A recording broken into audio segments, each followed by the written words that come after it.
and move myself to the kitchen because that's where we're going to be talking.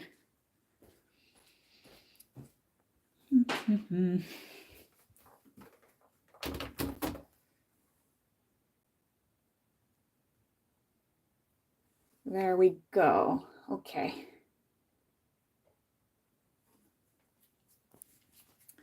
Now let's get this camera positioned right.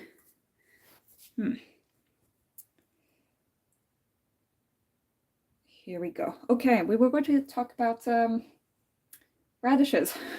So this recipe actually calls for radishes. So that's what we're happy about. This one is called, it's cheese, like grilled cheese pieces on top of a salad, and the salad has radishes. And I want to call on you guys about how cute this packaging is.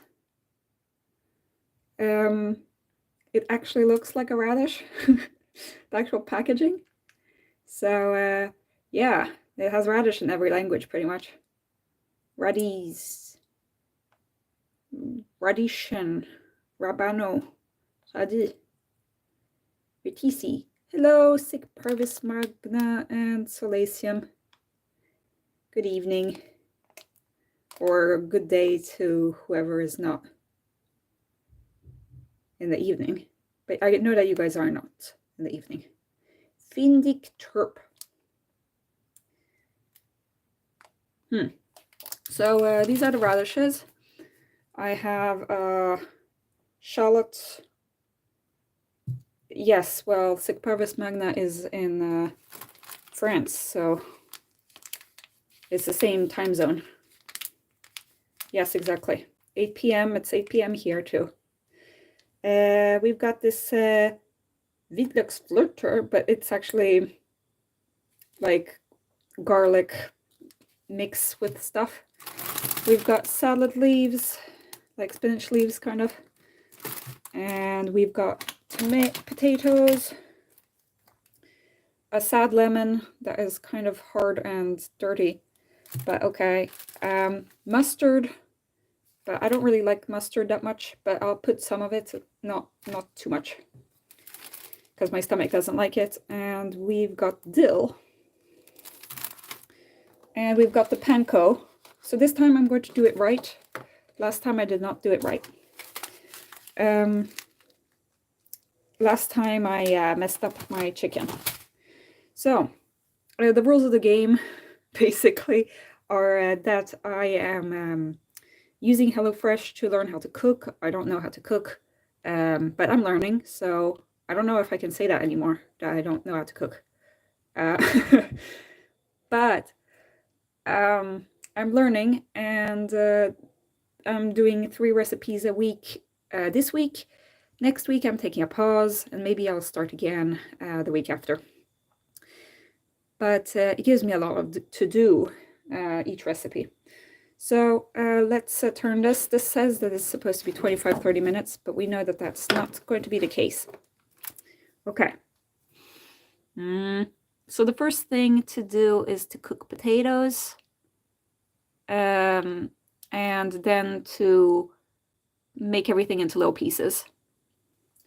I need to stabilize the phone in some way, so I'm going to use some.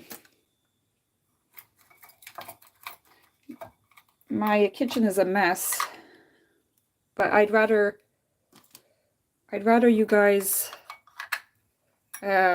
saw this side of the kitchen than the other side of the kitchen, because that's where all of my dirty dishes are. So I have to choose. Okay, let's see how this is going to work out. I don't have a tripod, so this is what we have to deal with. Ah, no, that's where the camera is.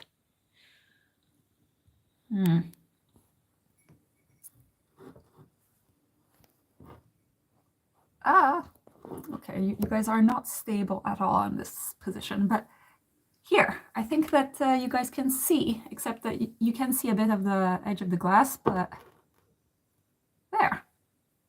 Okay, good.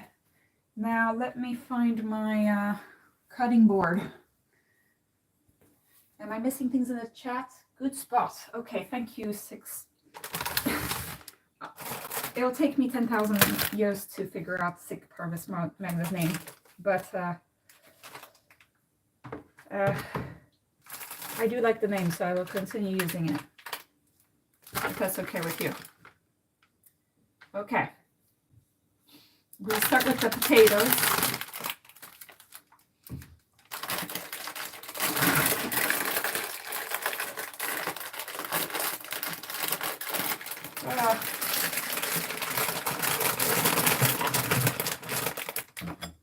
Here, you guys get to see what I'm doing. Okay.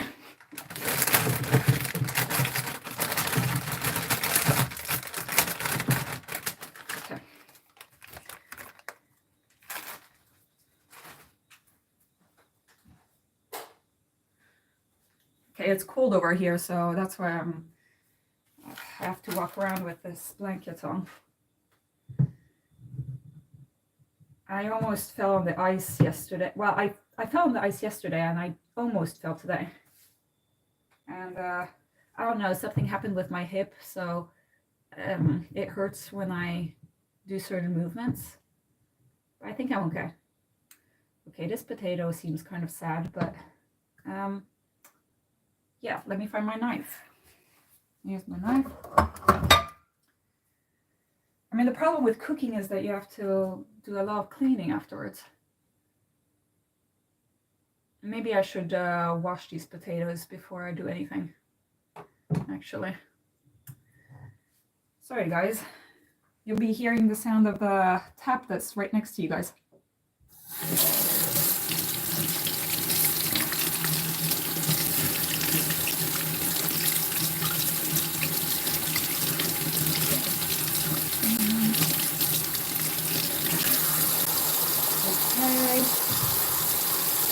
I mean, all we'll have to do is cut these in half, so it's not a lot of cooking and stuff.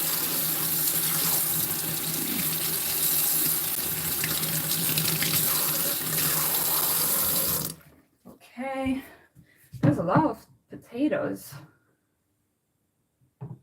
I guess that's it's going to be a potato salad with radishes. Okay.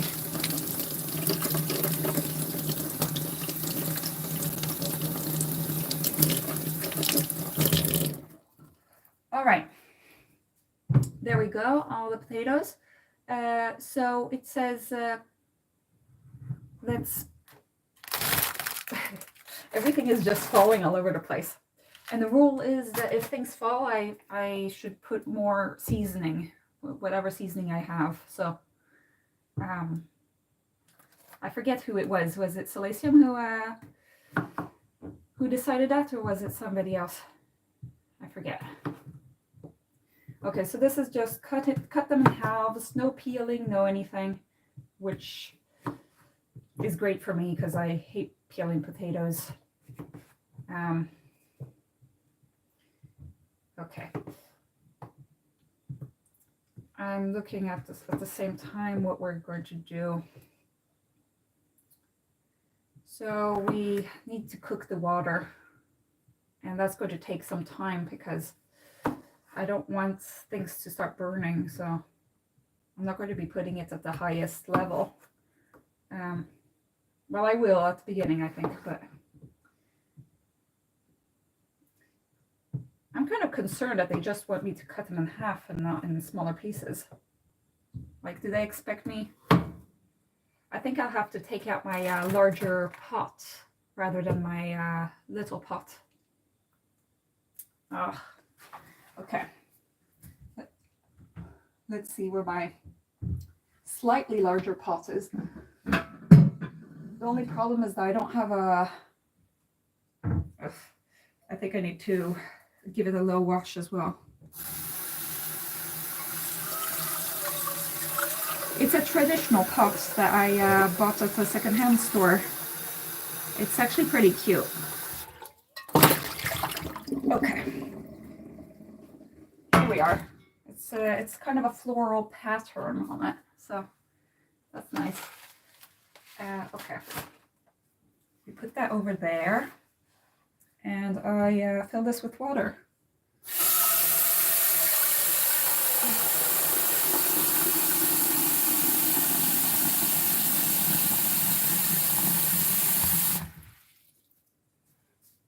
Now more water.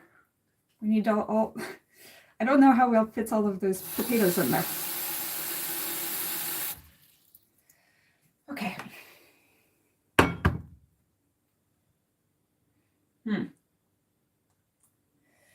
I think I should probably put it onto the little heat source so that it doesn't get warm all over the place. Okay. I'm not used to using this one because it's so close, but it shouldn't be any different.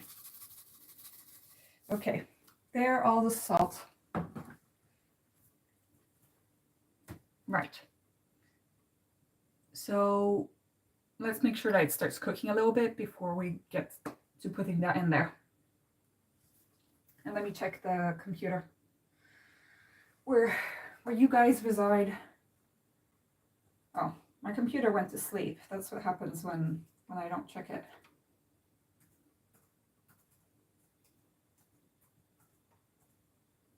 Ugh.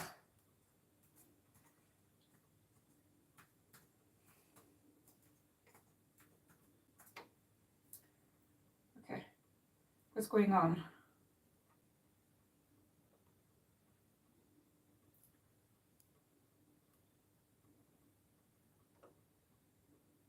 Solatium is called soul as well, but I mean, for me, the word soul kind of, well, it means sun, but it also, for me, it's the do, re, mi, fa, sol, la, si, do, you know, the musical note is called sol. So I don't know. I'll just call you Solatium and say Paris Magna. Is this like round 2? This recipe was used earlier? No, this is not round 2. The recipe that I used before was from last week. So I got the delivery for this HelloFresh this week today, just a few hours ago. The delivery man actually got a little bit confused because one of the numbers on on my door fell off. So he did not understand if I was living at this place. I think it fell off during a snowstorm or something. And then nobody ever puts the number back up. So he was confused. But yes, I got the delivery today. So these are new recipes. The recipes from last week I have stored in here.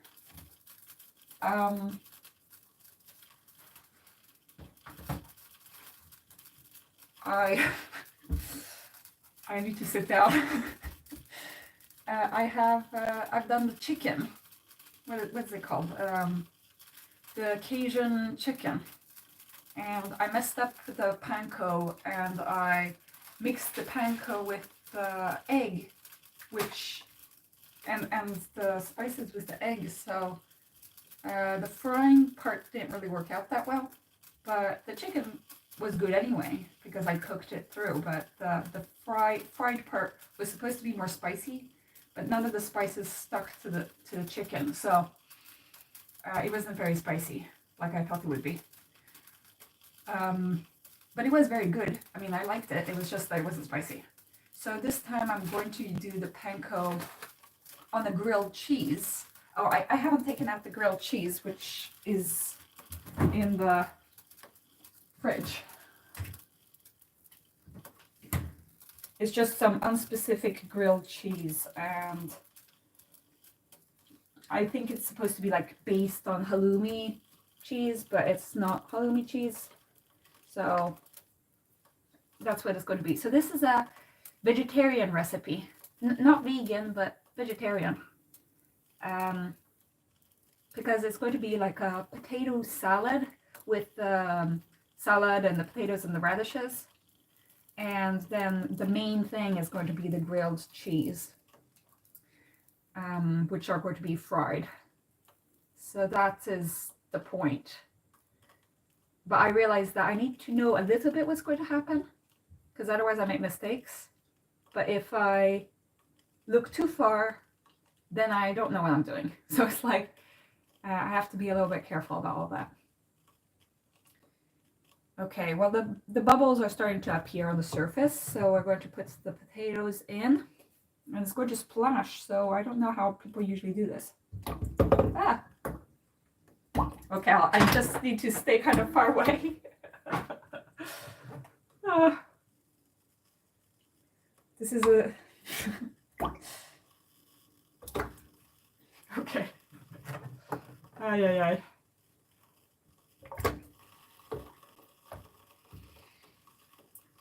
Well, I'm glad that the water is not 100% cooking. Ew, I realize now that one of the potatoes has a green spot. I guess I'll have to deal with that after it's cooked.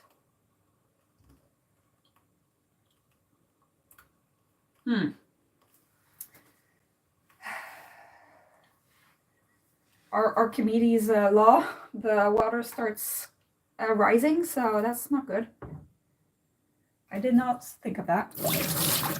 So, there, okay. I was worried that when it was going to start bubbling, that all of the water would just psh all over the place. So, yeah. Okay, what is going on? I missed a huge bunch of stuff.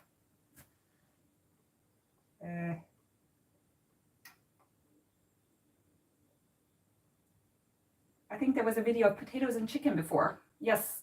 No, it's the potatoes and chicken is different. This one is, I mean, a lot of the HelloFresh is pretty much the same stuff. They always give you Asian mayo, they always give you potatoes and some kind of frying stuff, or some kind of taco, or some kind of, but you know, I decided to do at least one of each type of food. So I've done one kind of pasta food, which was the udon. I've done one kind of fried chicken food. This week, one of the foods will be a Vietnamese taco. So that's pretty cool. And I've done the tikka masala that was vegetarian. So that's sort of like a rice meal. So I'm trying to do a little bit of a variation. So I get some meat, some not meat, some different kinds of starches, because I need to really work on, you know, cutting up vegetables, knowing how to deal with different kinds of starches, from like rice to potatoes to that. Also, how to cut different kinds of vegetables. So that's what it is. Okay. This recipe has radishes and cheese. Yes, that is about as far as I know. So does HelloFresh deliver all the ingredients and the recipe in the same packaging? That sounds like an interesting concept. Yes, Archimedes. Okay, well, at least no Archimedes problem right now. What's going on?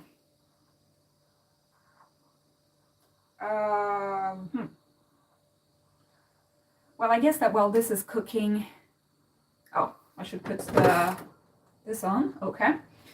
Let me check a little bit on the time. So in 10 minutes, we will check how the potatoes are doing. But I know that from experience that it takes much longer than that to cook up a potato, so I will need to see about that. Okay, during this time, now is the time to take out the radishes.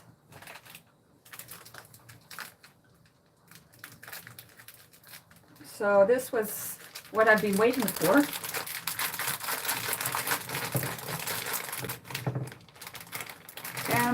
These radishes are really cute, but it's kind of not really the season for radishes, so I don't know what the thought is. I like this packaging. Okay. Now, how do we slice these?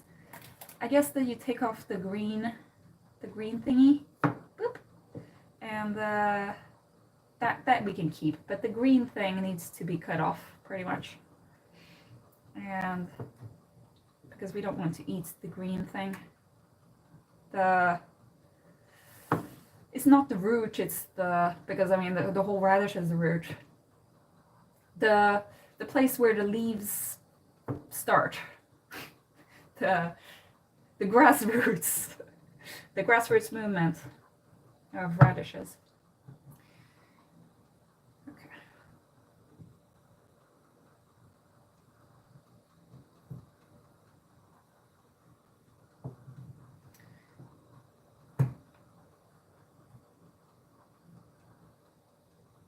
Oh, maybe I should have washed these beforehand, actually.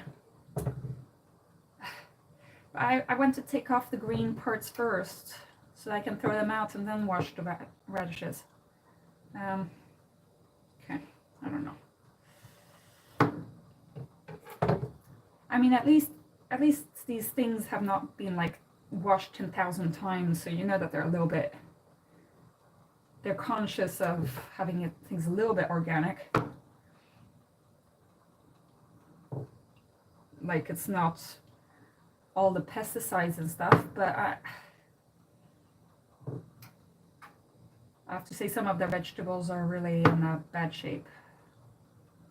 But this time it seems to have been quite okay compared to last week's bunch. The poor delivery man, he was like sweating and stuff.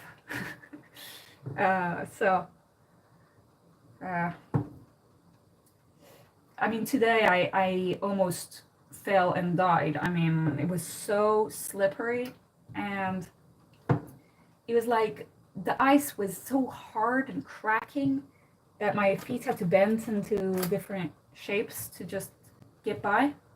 And I had a massage booked at 10 o'clock in the morning. I came actually a little bit late, which wasn't great, but it's because it took me so long time just to. Oh, I like this, the tail on this radish. That's so cute. Okay, well, we need to cut it off, unfortunately, but there. Okay, this is a perfect radish tail. I don't know if you guys can see, but it's perfect. It has a little snoop at the end.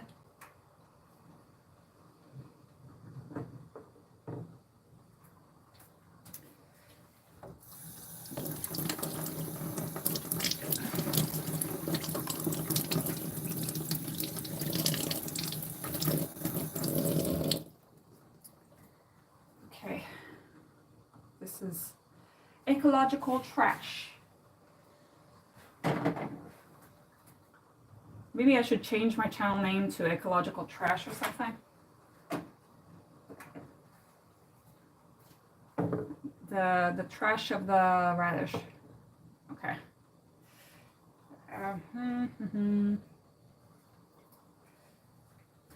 Okay, here we go. Now we have a lot of radishes to slice. I don't know what's the point of having so much radish, but this is going to be a big salad, so here we go.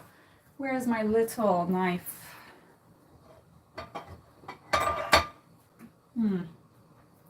Here's my little knife, and it's a good knife to do little slices.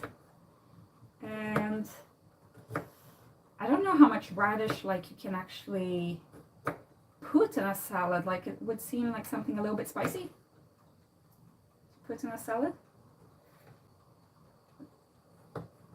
but we have a lot of radishes, so might as well use them. I'm trying to slice them very thin, but it's not easy.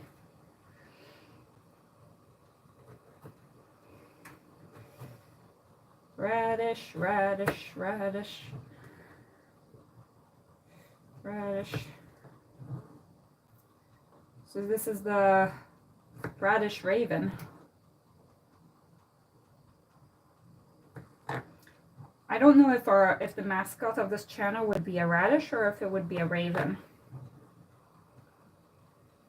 Like, tell me in the comments. Maybe I could like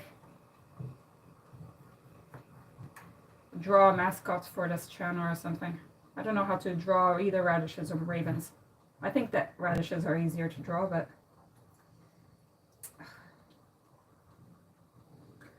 when I was little at school, they sometimes as a meal, because in France the school lunches were really good, but it would be priced according to how much your parents earned, and my parents were in the highest bracket, so it would be €6 per meal, which is quite a lot of money. But if you did not earn a lot of money, then it would be free. So it was kind of a taxation system, which is pretty good. But we would have good food, like with vegetables and stuff. And a lot of times we would have radishes with butter. Like, it was always that combination, radishes with butter. And like, there were some kids who obviously would just eat butter.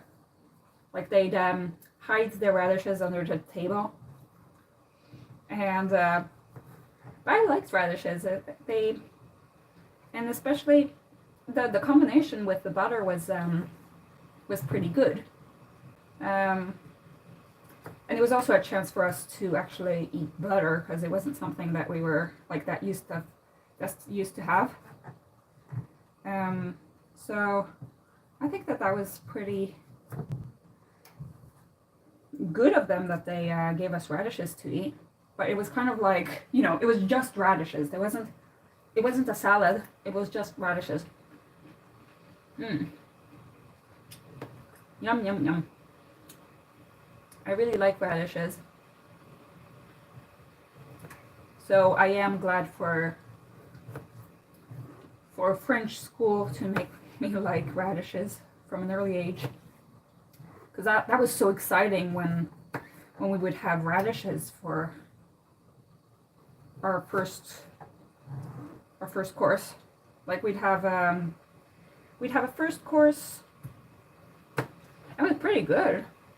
It was by my city. So my city had this meal plan where, I mean, in some ways, French schools is a lot more socialist than Swedish schools, in that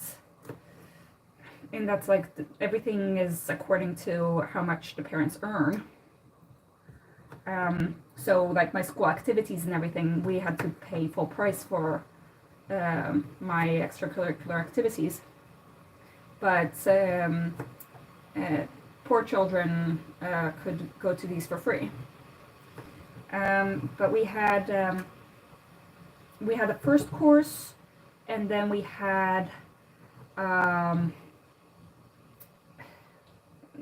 not the first, like an actual meal, and then we have the cheese course, which sometimes would be yogurt or some kind of other milk product, but never milk.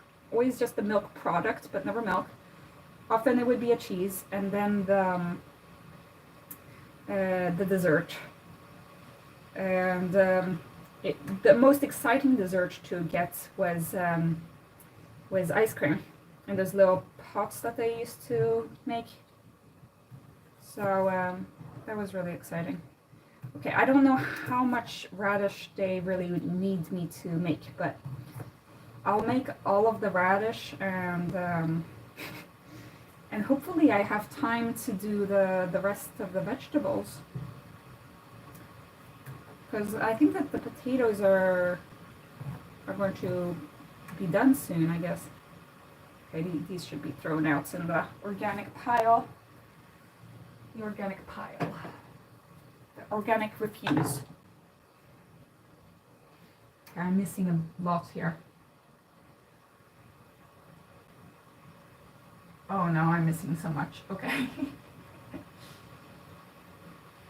Where's the raven? Yeah, well, I did not kill a raven. No ravens were killed for this video. Oh,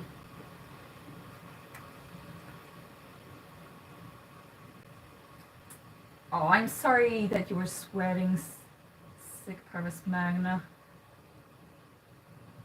You've never eaten radishes? That's sad.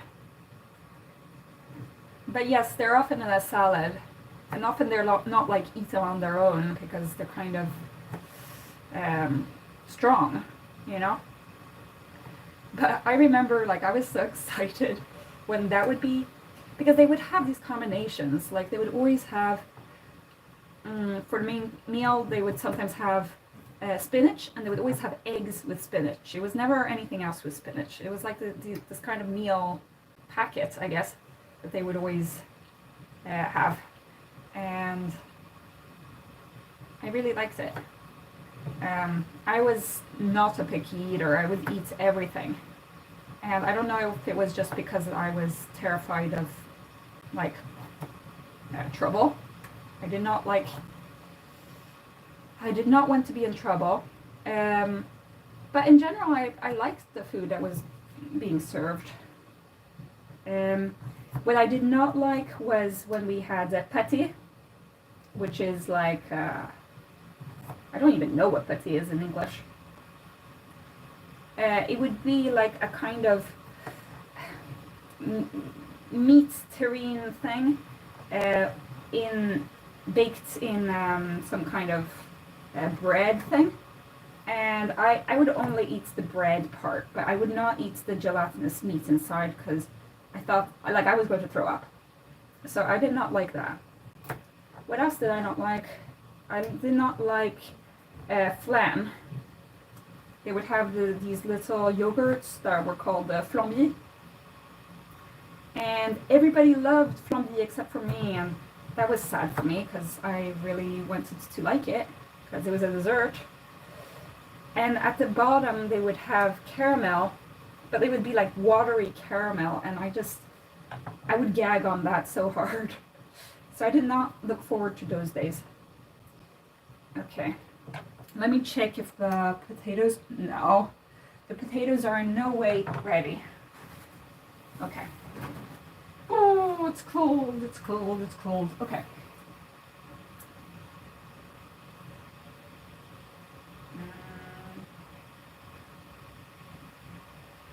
Radish with wings and a beak.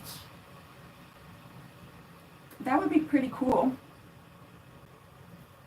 A raven with all the mysterious aura around it. Hi, Alexander Washman. Hi.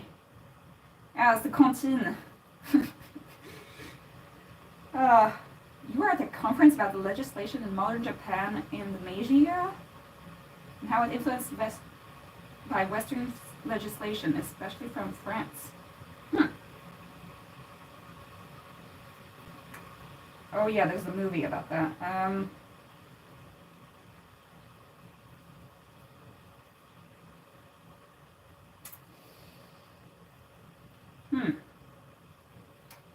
Yeah, I've never watched the movie.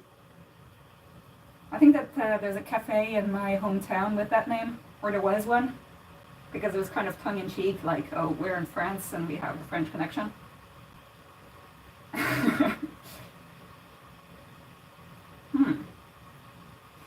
Actually, I've really gotten into learning Japanese on Duolingo this past week. So I'm learning the hiragana characters and stuff. And I'm like, Ohayo gozaimasu. And I say, you repeat the stuff that they tell you. And it goes, doo-doo. Like every time that you get a little reward for everything that you do. So I kind of like it. Sometimes the voices are like, it's a little bit hard to know if they're saying sa or ka or, ki and chi. Sometimes it all sounds really much the same. But I'm like a really beginner level, so I can't really tell the difference between these things. But I don't know if I'll ever use those skills. I really want to go to Japan. I want to see the blossoms, or I want to go to like a cat cafe, and like a real cat cafe, not whatever else is around. So yeah, I want to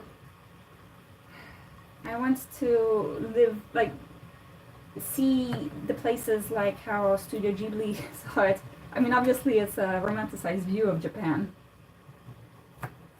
but you know, it's kind of like how Japanese people, like, there's the Paris syndrome, where if you are in Paris, like a Japanese person, there are so many Japanese people that have gone to Paris because they romanticized the city, and then they come home like super depressed because like the city wasn't at all what they thought it would be. That kind of is well-known phenomenon. So I guess that if I went to Japan, I would be one of those depressed people who was like, oh, I wasn't what I thought it would be. But I still want to go. I still want to go, even if I know that it's not going to live up to my expectations. I went to experience everything there. I went to experience the baths, and I went to try the food, like sushi and makis and yakitoris and onigiris. I went to try it all. I've been wanting to go to Japan for like the past 5 years, but like I've never gone. So yeah, maybe one day. But I thought, well, maybe why not start learning the language before I even try thinking of going there. I was thinking, like, you know, if I go there, I could maybe stay in one of those little, you know, those little, basically cylinders that you can just, you basically just have a bed and that's it. You live in a little cube, pretty much. This is way too much radish, but I mean, we have to stay true to the channel. We have to eat all of this radish. This radish, though, looks like it's not doing too well. It doesn't have as much resistance to it. Yeah, that radish wasn't one of the best, but okay, we need to get a move on now. Come on, we need to get a move on. Oh no, I lost the radish piece. Where is it? Okay, what's going on now?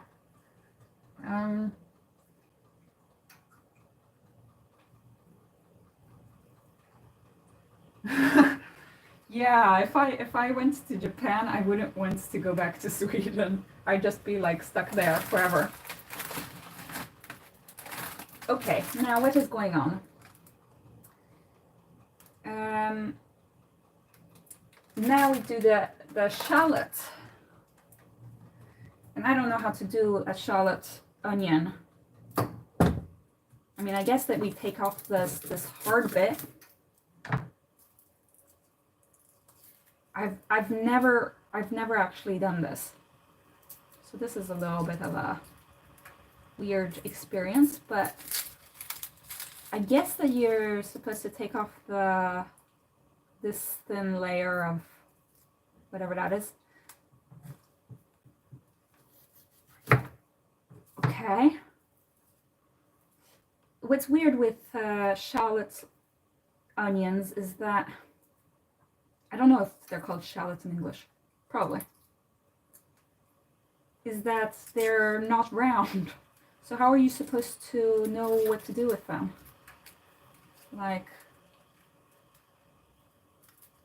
they're not as logical as other onions. Also, they're weird color. Like, it's I don't know if it's supposed to be purple, or green, or brown. I don't know. I have a feeling that this should also be taken off. See, that's what I don't like about these instructions, is that they're like, oh, do everything on the same cutting board. And it's like, well, you could have told me to do the radishes last, so I wouldn't have to deal with all of this extra onion peel. But okay, how do you do this into small pieces? I guess that you just make it into the smallest pieces as possible. Okay. Ooh.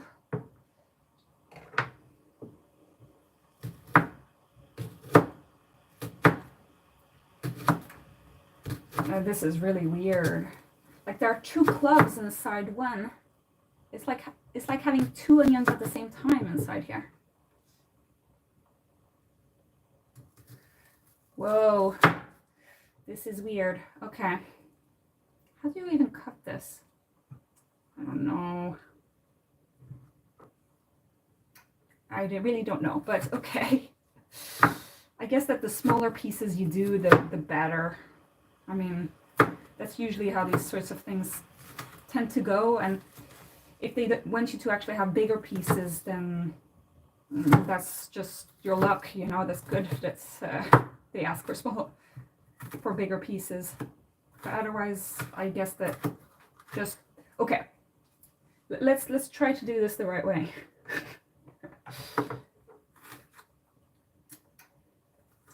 You're supposed to go like kind of like this, crunch, crunch, crunch, like from the tip and down and down and down and down.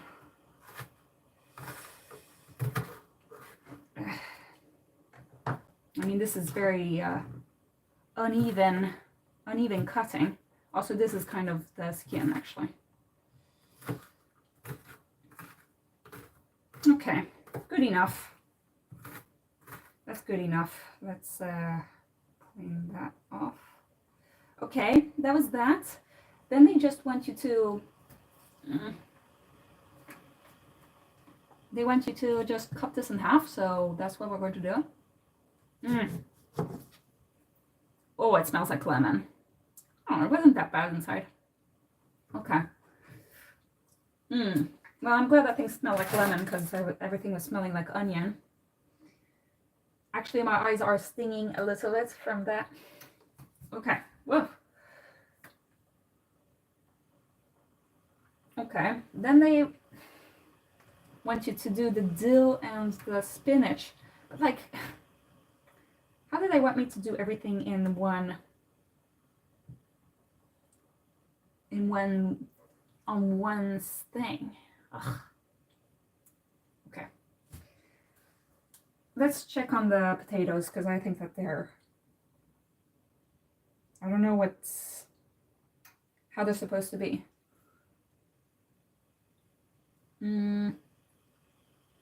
So they should be until they can easily be cut with a knife. That's what they say is the. But to be honest, I prefer my potatoes a little bit more cooked than not, because otherwise there's a risk of being like a little bit slightly too crunchy, you know. So I'm going to wait a few more minutes. There we go. Here we've got.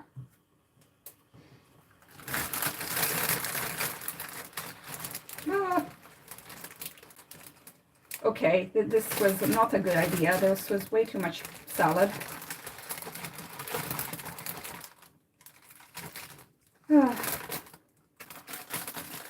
Don't they have like a step where you put it all into a bowl or something? Okay, I'm going to go get the bowl, but first I'm going to check what's going on in the chat. It's been 2 people in the chat mostly. Let's see what's going on before I check the potatoes. Oh, TM eats raw potatoes while screaming the Russian hymn. Interesting.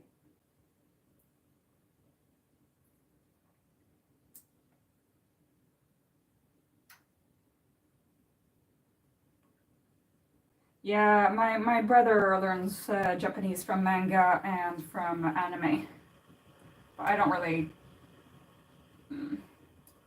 watch manga or anime or whatever.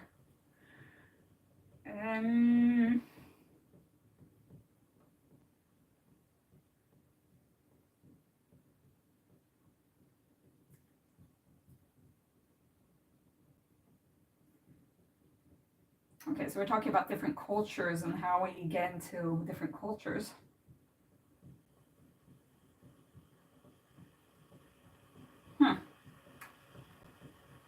That's interesting. If the winners of the Nobel Prize in Physics... Wait, wasn't the Nobel Prize in Physics a French person? Or... There was a woman who worked in Lund, and I forget what she was. What she won for. I mean, the Nobel Prize is a big thing here, like by Stockholm, because that's where it's given out. So, but yeah, it can be triggered by different encounters: conference, video, article, hearing, random conversation. TM, are you from Russia? I don't know where you're from, TM. Would be weird though if you could access YouTube from Russia, but oh no, my computer's battery is getting low. Let me find my...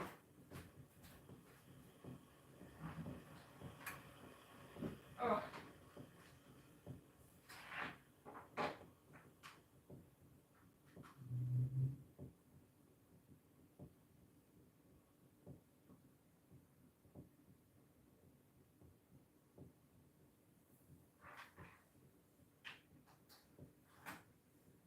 Okay, right. So TM is from Portugal, which is where my ISFJ friend is at right now. He went on holiday to Lisbon. So that's pretty cool. I've never been. Okay, the problem with this pot is that it's way too hot, and I don't have the strength to, so I'll just move it like this. Okay, off the hot heat. Okay, now let's find a little thing to put all the radishes in, because it feels like I will need some extra space for all this salad. There's quite a lot of salad.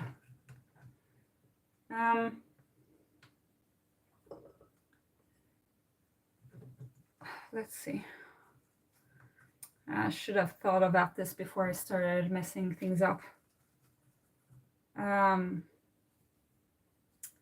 right.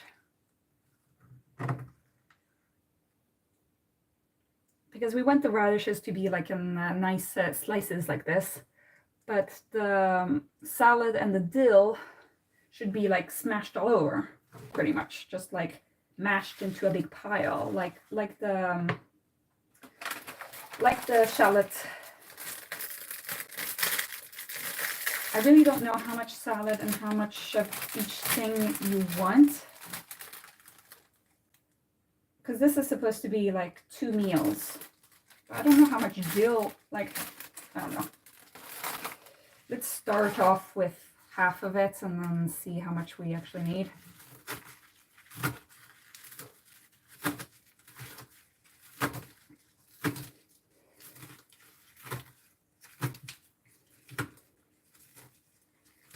And just smash, smash, smash.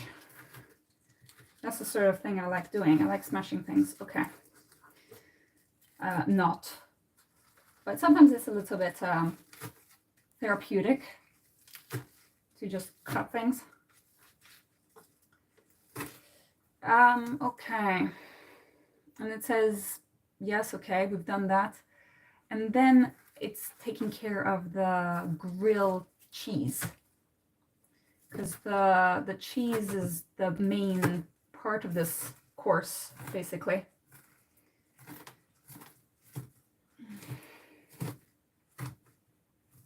Okay. This salad thing is a big mess, but imagine if I put all of the salad on here. It would have been really a mess. Okay, here's the dill, which the dill should be maybe in the smaller pieces than the salad, you could think. You know, because dill, you don't want to have a piece of dill in your throat. In Sweden, they use quite a lot of dill because, I don't know, I guess it grows here. It's often used with like fish, salmon, trout, that kind of thing.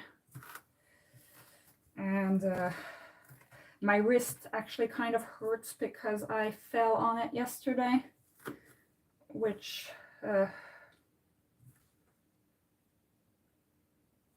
you know, it's not like I'm blaming the fact that I have no muscles to cut a vegetable, but it actually hurts. And I'm right-handed, so that kind of sucks. It was that kind of snow, like snow on top of hard ice. So I was like, okay, it was like slush, and then the hard ice under it, and I slid and fell, and then I was like all confused. I was on my way to work, and I just got up and kept going because I was running late. But nobody cares if I run late. Everything at psychiatry is like, nobody cares if you're late. Everything is just so chill all the time. That, okay. That was enough. Okay.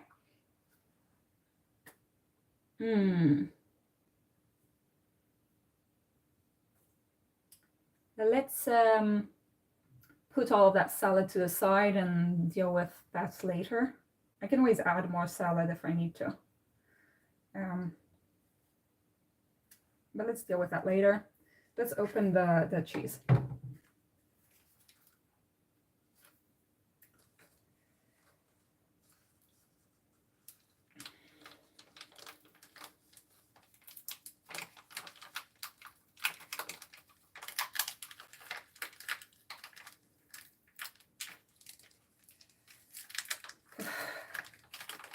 I mean, as a French person, I cannot really call this cheese, but okay.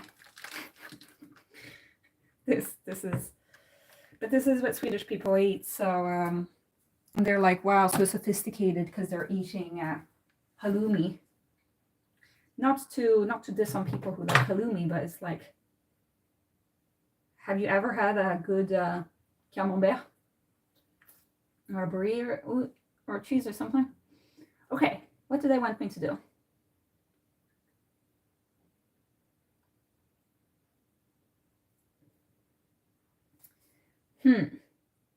Skärgrillost på bredden. What does that even mean? I can't infer from the... I think that they mean like this. Like, how many? 2 centimeters. 2 per person. But on the next picture, they have 5 pieces. So let's try to make it into 5 pieces. 1, 2, 3, 4, and 5. Okay, that seems good. That seems about right. Oh, don't mix the... Okay, the salad and the cheese are mixing up, but that's against the point. Okay. Now we take the eggs. We take 1 egg and we put it into a bowl or a deep plate.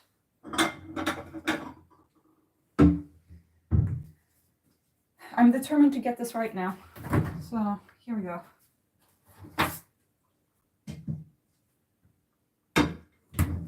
Yay.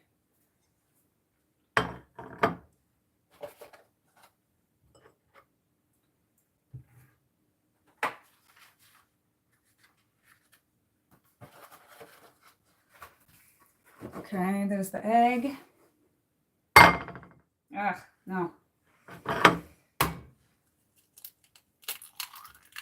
There's the egg.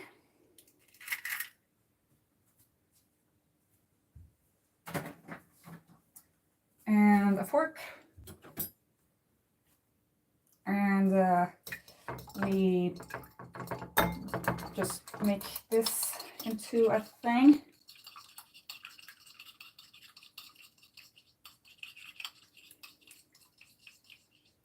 I mean, basically we're almost done. Everything is just the cheese needs to be cooked.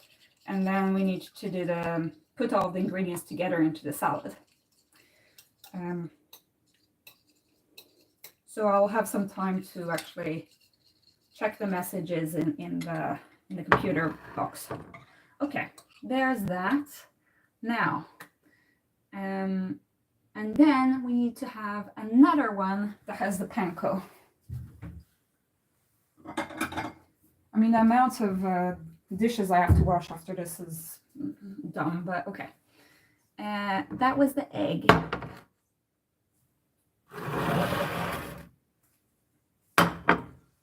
Here we've got panko. Oh, another thing that fell on the floor. Okay.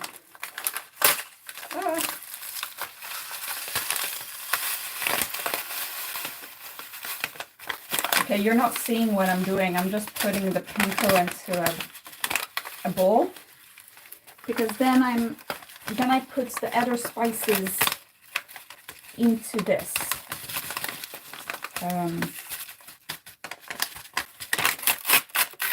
There was a lot of panko left over, but that's last time. But it's because I didn't know what I was doing. So this time I'm planning on using all of the panko. Okay, good. Make sure to recycle. Okay, panko, the garlic spice. Where is that? Oh, it's the thing that fell on the floor. That's what it was. Is the garlic spice, which is with the panko. I need to check 2 times because. Okay, and then pepper in this too. Oh, this is green. Oh, now I understand why this salad had a green color on the. Because the spice is green. Smells good. But it's. The green stuff gets all over the place. Like, I want to just get it all out. There we go. Okay. There we are. And so I went and I had a massage, but it was kind of like just I was trying to undo the damage that I did to myself by falling on the ice.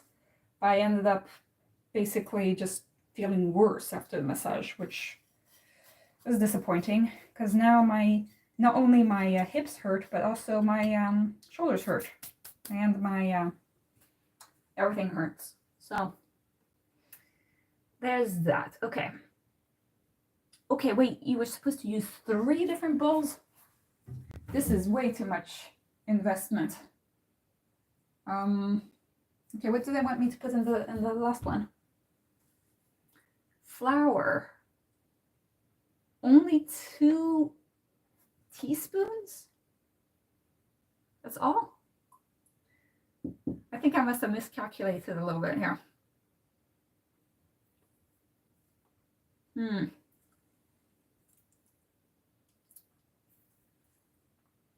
Let me see. Where can I put 2 teaspoons of? There are too many bowls.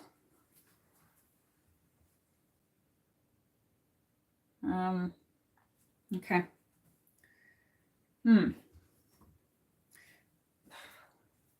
Can't I wait with that? Why do I have to do that?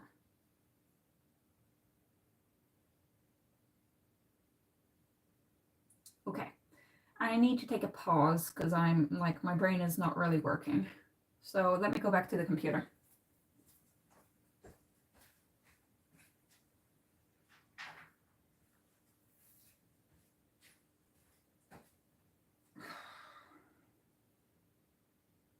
We've been going for more than an hour and I'm like not even halfway through. Okay, I'm going to take this with me and just breathe for 2 seconds. Okay.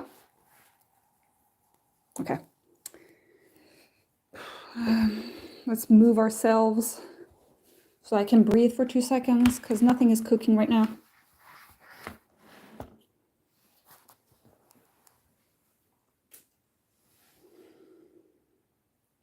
Okay. Oh God. God. I don't know. I think that like something happened when I hurt my hip and I need to take a pause. Let me check what's going on here.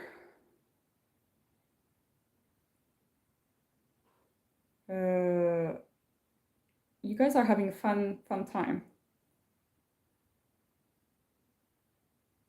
I wonder what type TM is. SI farming? I missed a lot here.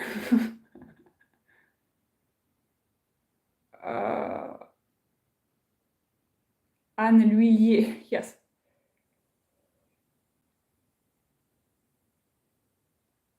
I didn't know that Portuguese was similar to Russian. Huh.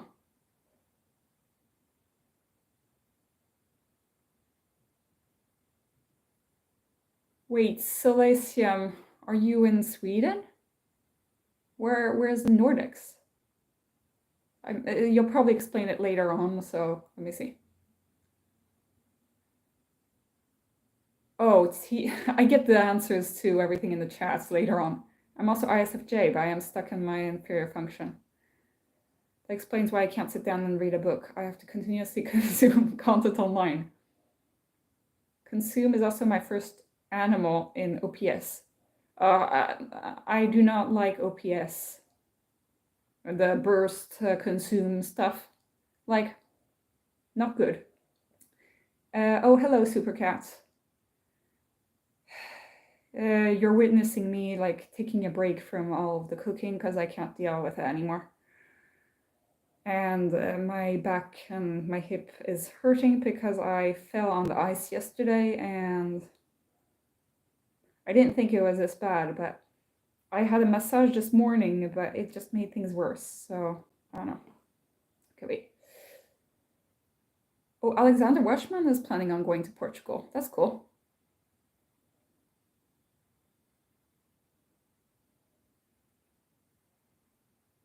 1 hour more here than in France or Sweden. Yeah, that means that you're in Finland. Let's see. Please don't go to Portugal. You'll regret it and it smells of sardines. Okay, well, my ISFJ friend did not think that, but more McGill, I guess that there's probably some other reason to not go to Portugal. You might just tell me that. Low on focus could be because of dopamine, but I could be wrong. I often can't focus. I just browse through social medias. Yes. Solatium. There is only one Nordic country east from Sweden, and it ain't Russia. Sic Parvis Magna likes cheese. INFP. Oh yeah, Solatium is INFP.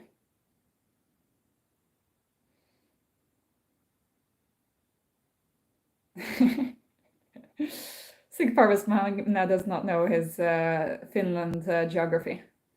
But there. That's really cold, Silesia.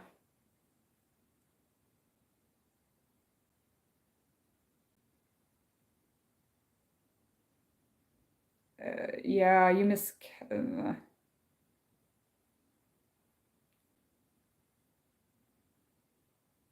sure Ingrid can manage with the cooking. Yeah, no, actually, I can't.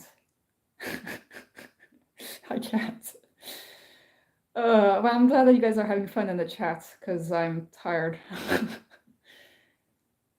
You saw a documentary about people who live in the Greenland?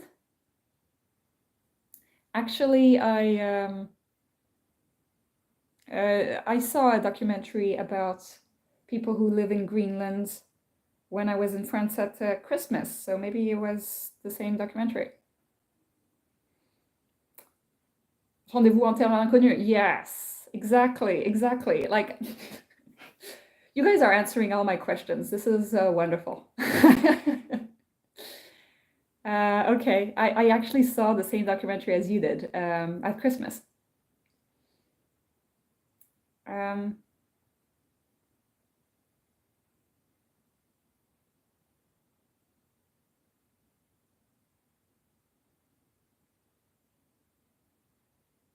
Greenland is Mordor.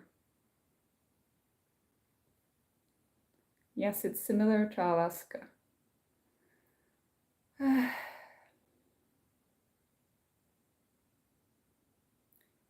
Yes, Alexander Weshman says objective personality doesn't really ring with me either. True. I don't. It makes it sound like any type can be any type, like any person can be every type. And it's like, well, no, that defeats the entire purpose of having types. So that's what I don't really like. Also, like, why would you call it your animal? Do animals burst? No. Animals don't consume. Like, they eat, but they don't consume. Would you recommend going to France? Yeah, I guess. Is Natalie Portman in the ESTJ? I don't care about Natalie Portman, so I don't know. Sick Parmas family says, I'm not good at geography. That's okay. My brother is a huge geography nerd, so he knows every capital city of every single country in the world. Kind of like why we are on the neurodivergent spectrum. I mean, he was really into geography when he was little. More McGill, me and my INFP girlfriend are about to head out to Paris on the Eurostar. Oh, do you guys live in England? Because that's where the Eurostar goes. We are synchronous. I saw in Christmas too, yes. Yes, well, I mean, I was at my grandparents' house at Christmas in France. So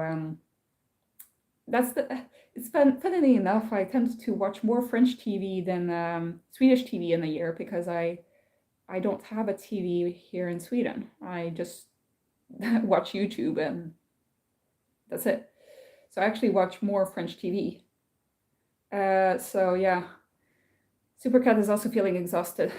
I should get back to the cooking. I'm just I don't know. I really got exhausted, so I needed a little bit of a. What about consume first, blast later thing? What does it even mean? Yeah, I don't know. I don't know what it means. Objective personality is not objective in any way, and I don't understand. Oh, Schumann, hello. Was everything fresh this time? Yes. You missed the radishes, which I've cut into pieces now. I don't know. I'm feeling really exhausted suddenly.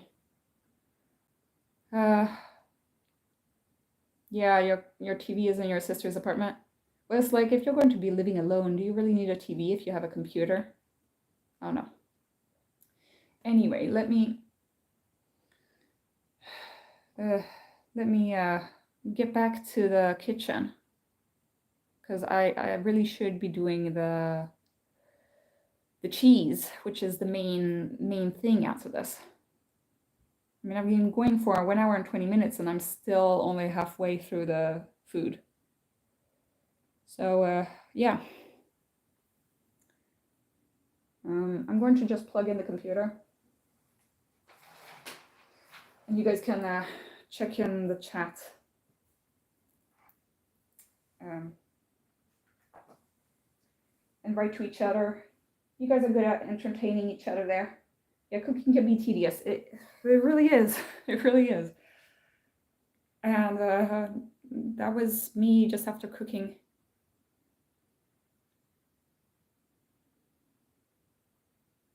You have to take out the trash. How much it kills you just thinking about it? What, thinking about taking out the trash? I mean, I had to go outside to take out the trash, and I basically almost fell 3 times just from my house to the box. Like the snow was like, it was slush, and then underneath it was slippery, and then I slipped yesterday. And after that, I'm still feeling all the pains like in my lower back. Yeah, because you don't want to. Yeah. Remember to get hydrated in fresh air. It could help with your exhaustion. Oh, I went outside today. I mean, I did a lot, but I think I maybe did too much. I finished a book about ADHD, and I started a new book called The Secret Lives of Puppets, which is kind of cool book. But I have a feeling that it's going to be about a guy who's in love with a robot, and I don't know what I think about that. But it's really funny how, like, it's a guy who's being raised by robots, basically, in the forest, and it's funny how the robots talk, because one of the robots is, like, ready to kill the other robot all the time, and the other robot is like, super nervous all the time. Like, C3PO and R2D2, like, you could... and I like reading them in my head as, like, android voices. So I'm liking the book so far. Okay, let's stop procrastinating and actually get to the kitchen.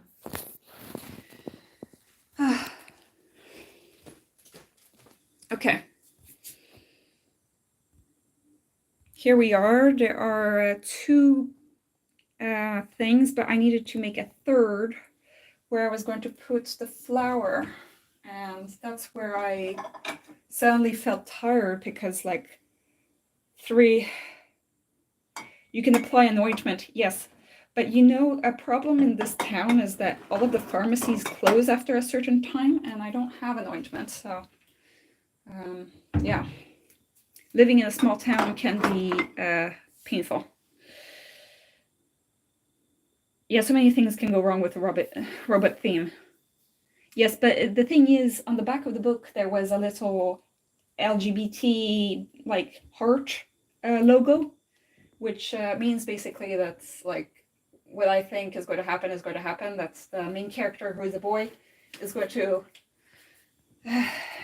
fall in love with the main character robot.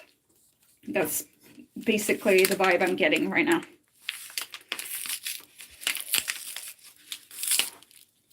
You're an INFP couple living in London? Tell me your secrets. How did 2 INFPs get together? I'm having a hard time meeting INFPs, but that's just because I work in a field that doesn't have a lot of INFPs. Okay. I'm just putting you on top of the thing. I can't deal. But okay, so let's open the flour, and it's already getting flour all over my hands, so.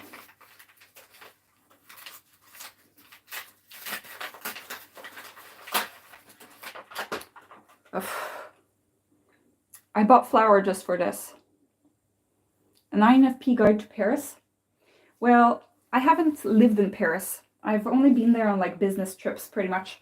But I have gone there, not this Christmas, but the Christmas a year ago, to meet up with one of my friends. So I actually finally did some tourism. Okay, please explain 2 teaspoons. That's all you want, and that... Okay, 2 teaspoons, which I don't know what that is, but let's pretend that it's a regular spoon. 2 teaspoons should be... I mean, I'm guessing that it's just enough to cover the bottom so that I can then cover the cheese with it. Okay, now we have the 3 different things. I need to dip the... Okay. Let's get ready.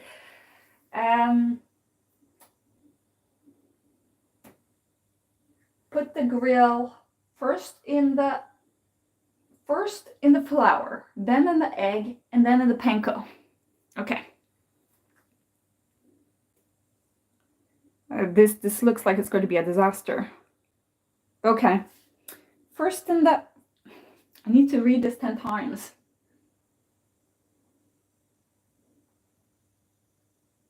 First in the that, then in the egg, and then in the panko. Okay.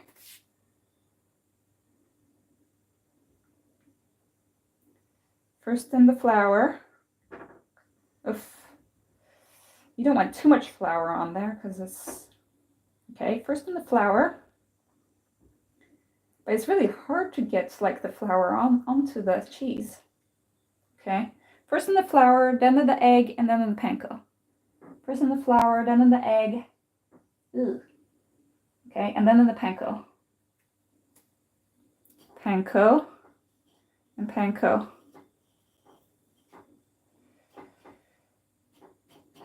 Sorry, I have you guys up here because like there's literally no space on my countertop to have a phone. Okay, and then where am I? Okay. I literally do not have enough plates to put these cheese pieces in. Okay. Let's put them in the saucepan. I like the spice. Okay. No, because I mean I have the saucepan and I'm going to just put the pieces as I go along and do all of the slices. I think that I'm tired physically, but also mentally, because what happened yesterday is that I met my ESFJ's son, my ESFJ colleague's son, for an ADHD assessment, which was, it's just weird, you know. It's kind of weird because now I'm supposed to like learn about everything about his life, and that took me an hour just like talking to him, and now I know that I'm going to have 3 more hours with the same guy. I did learn about a new video game, or not a new video game, but a video game that I hadn't heard about before because I don't know anything about video games, called Rocket League. Because I had to ask my brother, who's really into games, what he thought about Radio League, because my ESFJ friend's son is really into that. It's basically like cars playing football against each other. A weird concept, but seems fun. So I do learn some things from my patients often, like video games. Okay, that's the egg. And then there's a panko. Okay, so I have 5 pieces like they told me to do in the picture. My fingers are like all eggy and panko-y, so I can't actually touch the screen to look at the comments that you guys are sending. But I hope that you guys are just talking between each other, because I can't. This cooking thing is fun, but it takes all my energy, and then I can't even like do the fun part, which is looking at you guys' comments. So I need to rethink this, but I'm enjoying myself so far. I just do you say beau voir, a beauvoir, a water bottle? My mom gets really mad at us for saying a bottle of water, because that's what my cousins say in the US, you know, and every American person says. But my mom wants us to speak more correct English. So she is always like, no, you need to say the T's and the bottle of water. And I'm like, yeah, I don't care. I mean, the most important is just that that people can understand you. Like, if it's the correct way of saying something, doesn't really matter.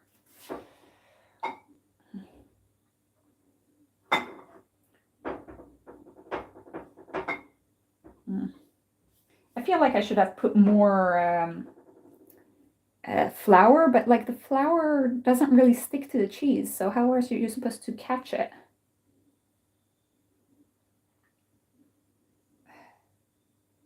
Also, this egg mixture is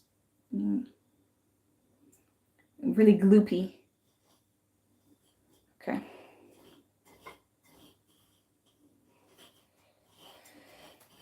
Okay, there we go. We have 5 pieces in the pan. Okay. Battle of waffle. A girl in Finland with rabbits? I missed that comment, but that seems interesting. I follow on Instagram a Finnish girl who lives near the Russian border, and she's always like in the forest, there's like snow like all over the place. Okay, I need to wash my hands. That was a lot of work just for 5 pieces of cheese. Okay, and now that we have the pieces of cheese ready, okay, let me check the live chat. I haven't met her yet, and I thought I was the oldest one around here. What are you even saying, Clara Murphy? Do you want me to put you on timeout? Because I can do that. Okay. Maybe you just meant it as a joke or something. Good. Now let's put a generous bit of olive oil and 3 to 4 minutes on each side. Okay. Okay. We need to make sure that there's enough space here so that I can actually move you guys to a good spot.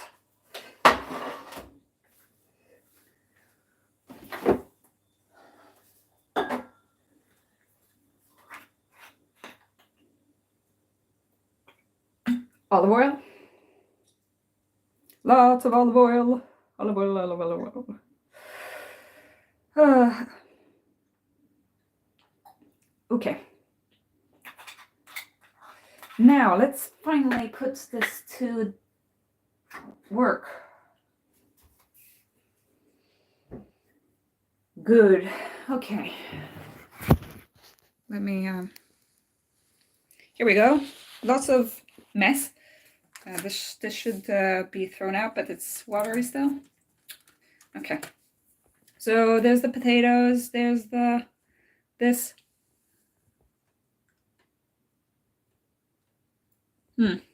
Okay. So this is going to be cooking, and what's the next step? Well, making the potato salad. Here's all of the salad, but like I have half the salad extra as well.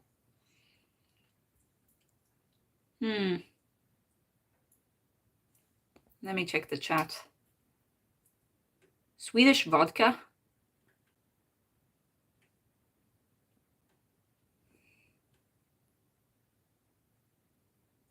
Okay, I don't know who Clara is.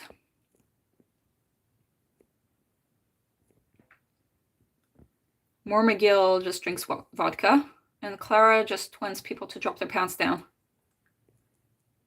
Which I could do. I mean, I'm in my own house and you guys won't see it.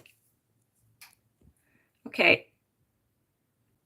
I haven't met her yet, and I thought that was the oddest one. The weirdest INFP is a weird elf girl who lives in the forest in Finland with rabbits. I really want to meet that person.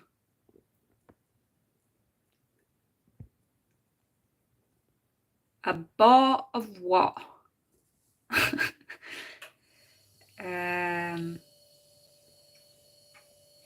Yeah, no, I mean, Finland is not...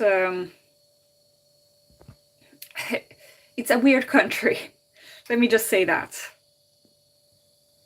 And all the people that I know who are from Finland, I'm sorry, but either they are crazy in one way, like in a nice way, or they're crazy in a not nice way. Sorry, guys. But that's kind of how it is. I mean, there are a ton of Finnish girls who started medical school in Sweden. And then they, well, and then they all ended up having some sort of mental illness. And I'm talking about like 6 people, 6 different Finnish girls who started medicine. So I don't know if it's just Finnish medical students that are crazy in some way or form, but maybe it's just medical students that are like this. But it's kind of a large statistic when 100% of the Finnish people I know have some kind of mental health issue. And then I have, there was a story where I met, a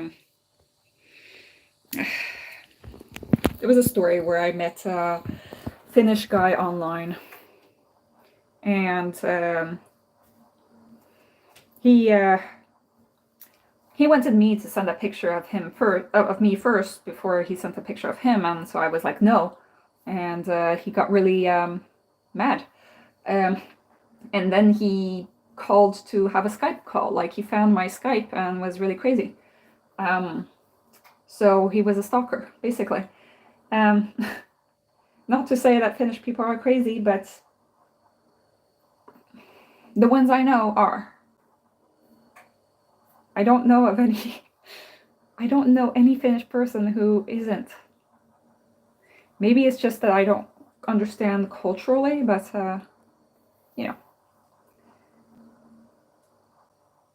A pan? Hello, Kiki and Albari. What are you even talking about? I know what you're talking about, but like, I can put you in timeout. You know, there is that feature on this chat. I'm not going to do it because I don't have the energy.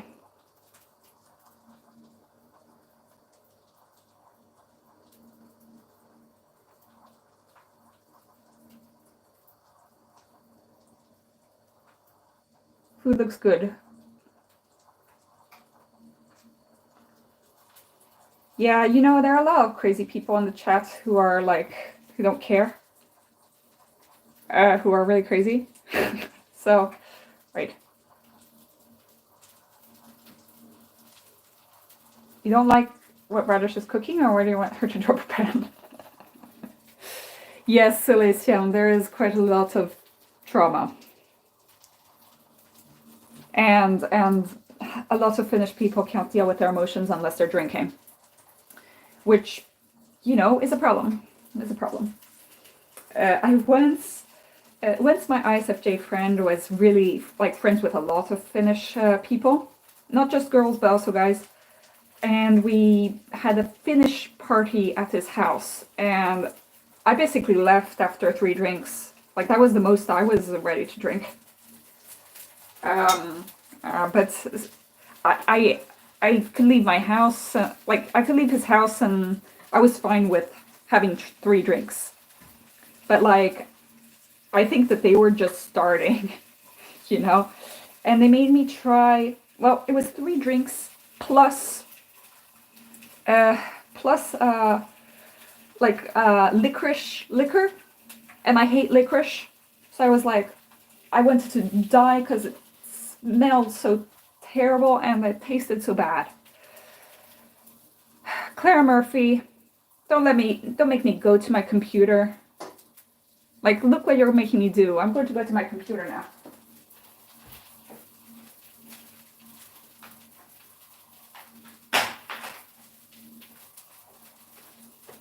Okay, I'm back. Having to turn my computer on because you apparently can't take control of your life.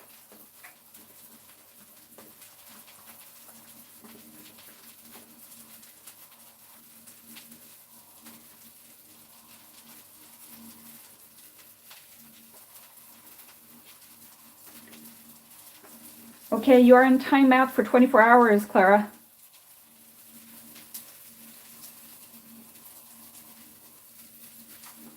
Finnish people are not one of the happiest people. It's Sweden, it's Norway, Denmark, Sweden, but I wouldn't say that Swedish and other places are happy either, you know.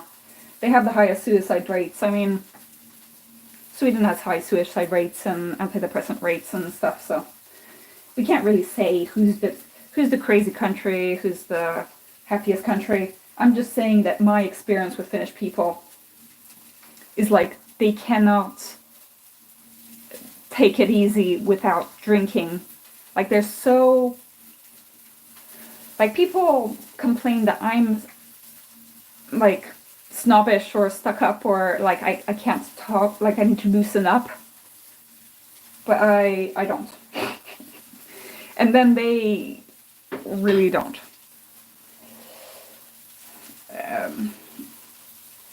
I cannot tolerate that amount of alcohol. Okay, so I got rid of Clara, so I am glad. Thank you. Thank you for having this thing.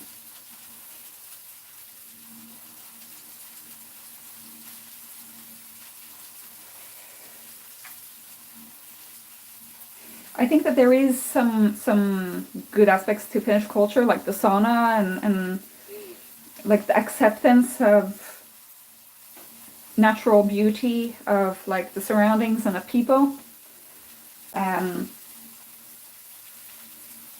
The Finnish people I know are really, really connected to nature in a way that I could never claim to be. And they can deal with a lot, because over there most of Finland is remote, most of Finland is north of most of Sweden, so it's cold, and the working conditions for doctors there is bad, but you get a lot of money, so that's why a lot of Finnish people then go back to Finland. A lot of them are nostalgic for when they lived, so I do understand that wanting to go back home in some way.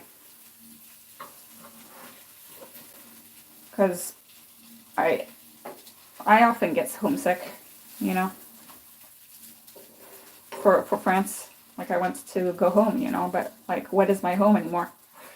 I think a lot of more Finnish people, they have also a traumatic relation with Sweden, as Sweden was their colonizer. So yeah, I mean a lot of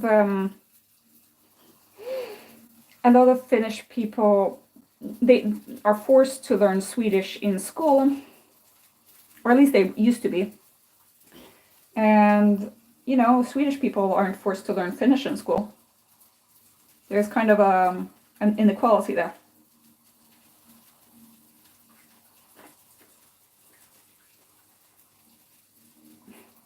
Okay, so you're an American and an English person. Oh, hello, little planet, big earthling. Hi. Mostarda. Wait, Mostala. Mostala means moss veil, which sounds like the kind of thing that an elf in the forest would call themselves. Let's see. Do you like Absolute Vodka? Is that the only thing that you're interested in, Mermagil? I don't like alcohol in general. It just doesn't taste good to me. I do like that vodka doesn't taste like that much, you know? But compared to beer, but like anything is better than beer, in my opinion. So yeah. Also, I was on the trip to Finland. I've been on the boat to Finland a few times. So that's like the worst nightmare if you don't want to drink, because that's where people drink. The alcohol is cheaper. Apparently the alcohol is cheaper in Finland, but the tobacco is cheaper in Sweden. So there's this kind of market of back and forth. Do you know Melanie Martinez? Yes. Well, no, personally, no. But I liked her music until I found out that she kissed one of her fans on stage without the fans' consent, which was kind of, a little bit iffy. Also, I don't understand all the trauma that has informed her music, because it is pretty disturbing stuff. But I really did like her songs a few years ago, back when the first album was big. The Alphabet Boy and Sippy Cup, Sip Sip Sippy Cup. What were the other ones? Down and Round Like a Carousel. I've listened to the whole album, so I know all of the songs pretty much. It's just that I decided to not listen to her after that, because I realized that this was a world that I did not want to go into. Because I think that, yes, Carousel, exactly. Carousel. And I like the Sippy Cup and the Alphabet Boy, Alphabet Soup. I liked all the songs, and she's probably an INFP. But it's just, she's been really traumatized, and I cannot really relate to the trauma, and I'm glad I don't, because that would really suck. Okay, let's see what's going on with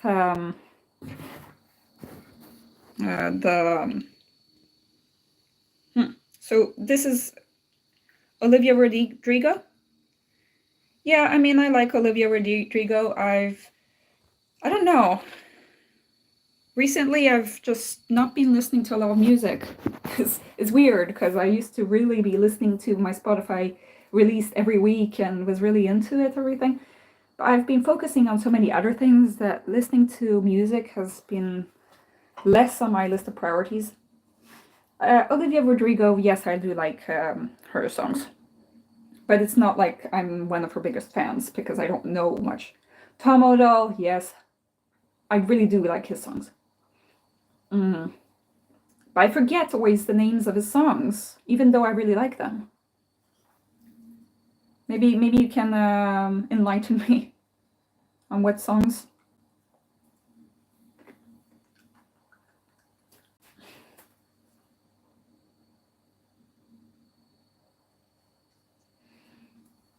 This music thing is difficult to answer. I really like Aurora. I like Florence and the Machine. All of their songs. I like Hozier. I like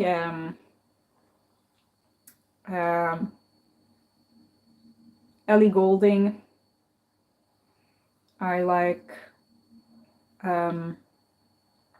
my old favorites were Fall Out Boy and Panic at the Disco, but that was a long time ago. I like the band Paris. I like 80s classics. Imagine Dragons. Imagine Dragons is a joke that I have with my brother because I really liked Imagine Dragons when I was growing up. But my brother, like, for him, my brother is 9 years younger than me, so he is 19. So he's for him it's passé. Like, Imagine Dragons is his generation. But he had his best friend loved Imagine Dragons, and I was like, I can't, I can't enjoy Imagine Dragons anymore if you don't like Imagine Dragons, which sucks because I really liked Imagine Dragons. And I still do. It's just that I keep thinking of my brother's comments to Imagine Dragons every time. Yes, Aurora, we love Aurora. Which country would I live in an ideal world? Which do you think is best for INFPs? Well, I'd say that I would live in Sweden. I would. It's just I would live in Sweden with my family living close by, which they won't. So they're living in France. Iceland?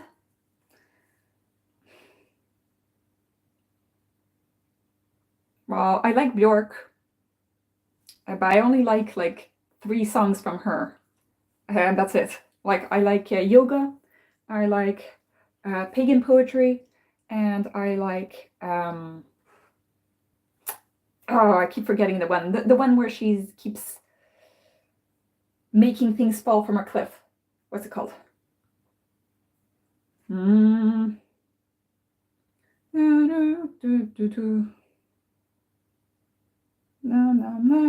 are closed or open. I go through all this before I do anything, so I can feel happier.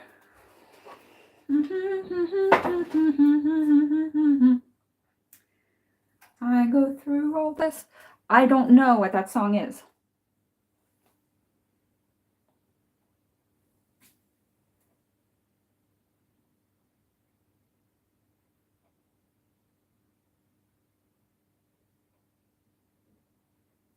I've heard of other songs by Björk, but I don't understand them.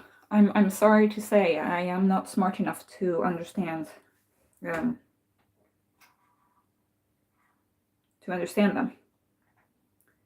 I don't get it. There are dragons in Iceland? Just check the volcanoes. Lol. No, that is not true. But okay. I probably should get going with finishing this salad, because otherwise I'll just keep procrastinating and thinking about Björk and dragons. Okay. I feel like I wasted all of these dishes on nothing. But we'll have to deal with that later. Let's wash off the flour. Okay. Because we want to make this dish finally. Because this isn't advancing really much. Okay, let's make the salad.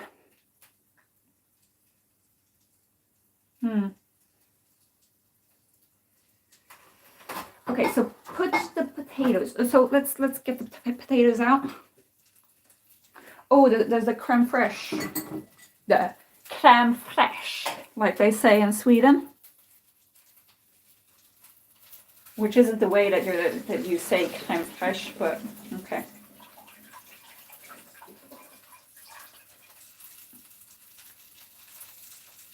Hello, Carm.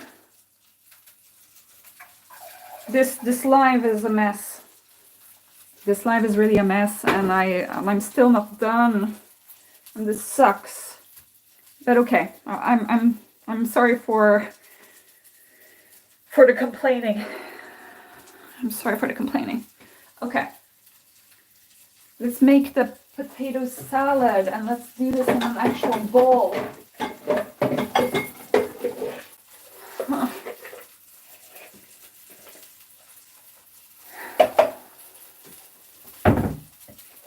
I'm sick and tired of this salad. But okay. Let's put all the potatoes in here. Woo! All the potatoes. What do we put in there? We put with the creme fraiche. Yes, we need the creme fraiche. The creme fraiche. Okay. I don't know. I think that all of my energy from the week has disappeared suddenly.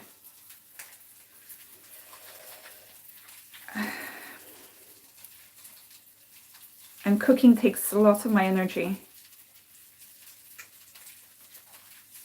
But now we're committed. We're going to do this right now.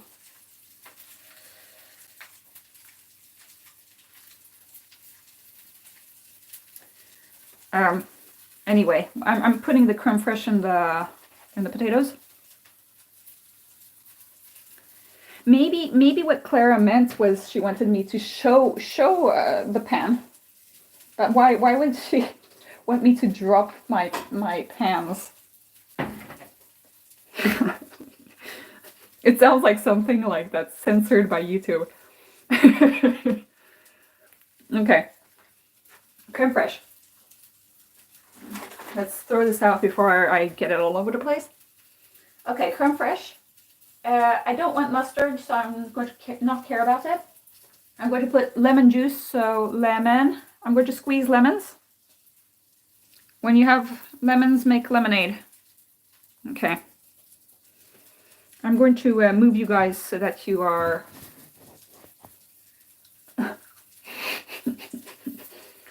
I had to put her in timeout, unfortunately, because I couldn't deal with the amount of times that she was saying drop your pants. But I think that if you put somebody in timeout, it doesn't actually mean that you are like that they're not allowed to watch, they're just not allowed to comment. So hello Clara, if you are still there. I hope I did not misunderstand your comment, but yeah. Like maybe check with Google Translate before you post anything. Unless you want to be misunderstood like badly. Okay, there we have the lemon squished in there. Oof, smells like a lemon. Okay, now we put the radishes in. Yay! We put the radishes. We put them in. Woo! Yay! Okay. I've basically been waiting for like almost 2 hours to put the radishes into the salad. Okay. Now we put the salad, the dill, everything basically that I'd previously cut up, which I have on this large cooking board, into the salad. Ah, no. Things falling on the floor like they usually do. Ah.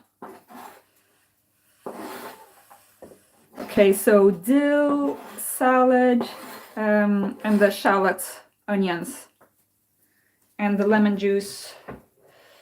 Okay, and then I can choose to put mustard in or not, but I'm not really into mustard, so we'll see what happens. Oh, it tells you to keep a little bit of dill for like the decoration. At the moment, it looks quite good in here in this bowl. Okay, let me check what's going on, because I'm missing a lot. Us INFPs always want to see and think good and the best of others.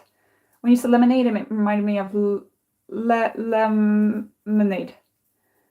Little Planet Big Earthling. I'm not into whatever that is. I haven't any clue of what that is. Yes, Clara probably meant something inappropriate. Maybe so sorry. Maybe that's the only things that she knows. Wait, Silesium. Oh, you're saying hi. Okay. Everybody is saying hi.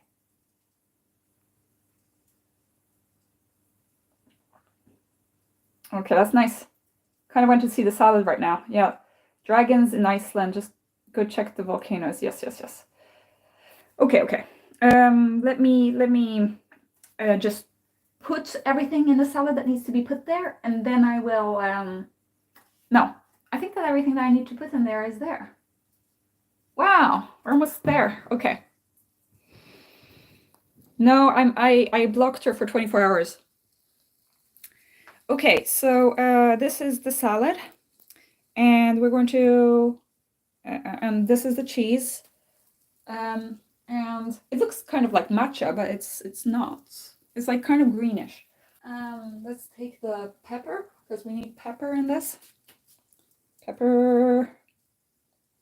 You want to eat that? Yeah, it does look delicious. It's just it took me 10 hours to make this.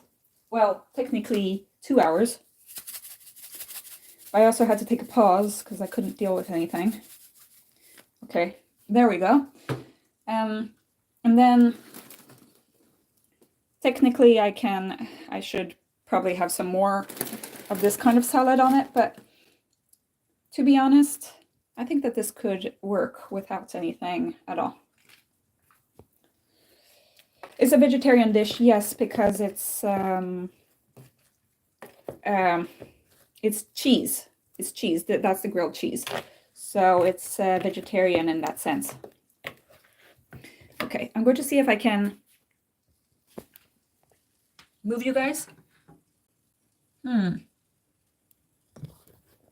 we go. No. Okay, there. So there's that. I got some on my shirt because this was not easy to make.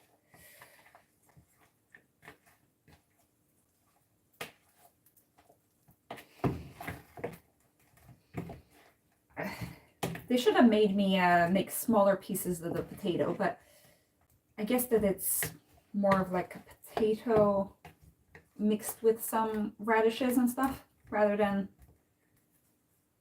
like an actual salad. There probably should be a little bit more of this in there. So let's put some more of these leaves.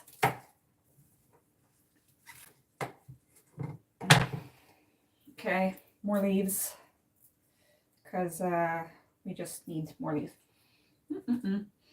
Okay, more leaves. And then basically we're done.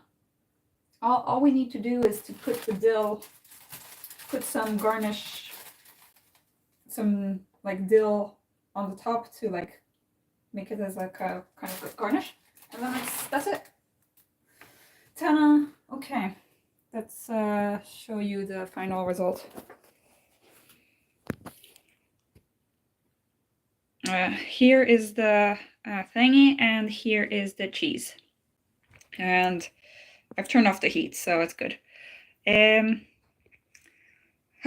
I really feel like taking a pause because I cannot deal. So I'm going to return to my spot. But before then, I'm going to eat a radish piece as a reward. Oh, it really tastes good. I must say that this was a success. At least this part was, but I'm still going to try. I'm still going to try the cheese part.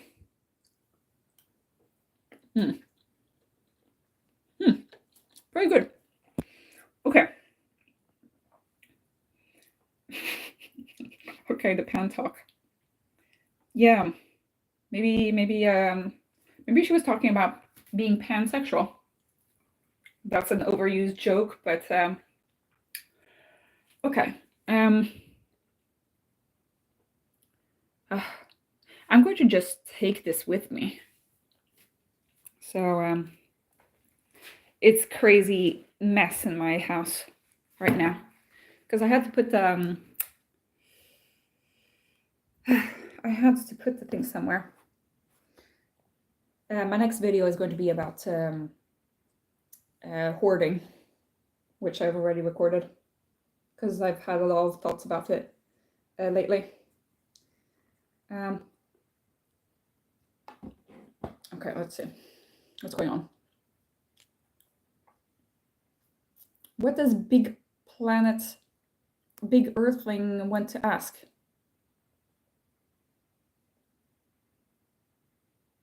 It triggers wordplay, yes.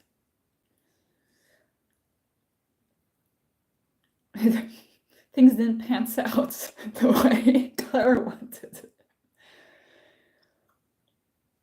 Looks delish indeed. Thank you, thank you. Your camera has a kind of fisheye. Yes, it does. I mean, I all I'm using is my phone, my Samsung. I don't have like stuff. As a doctor, what do you think of the use of medical cannabis? Wait.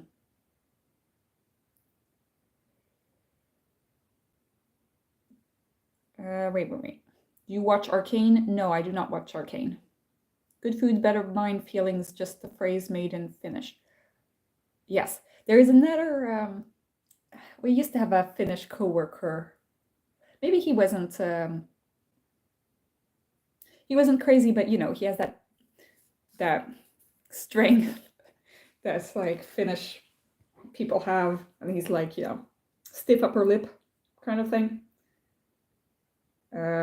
I forget what the expression that he always used was. Yes, I'm eating this straight out of the pot because I deserve it. Yeah, but really I do. I'm hungry now.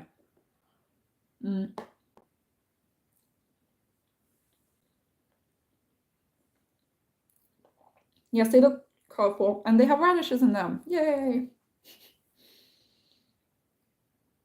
They are appetizing, and also the dill really adds like sophistication, you know.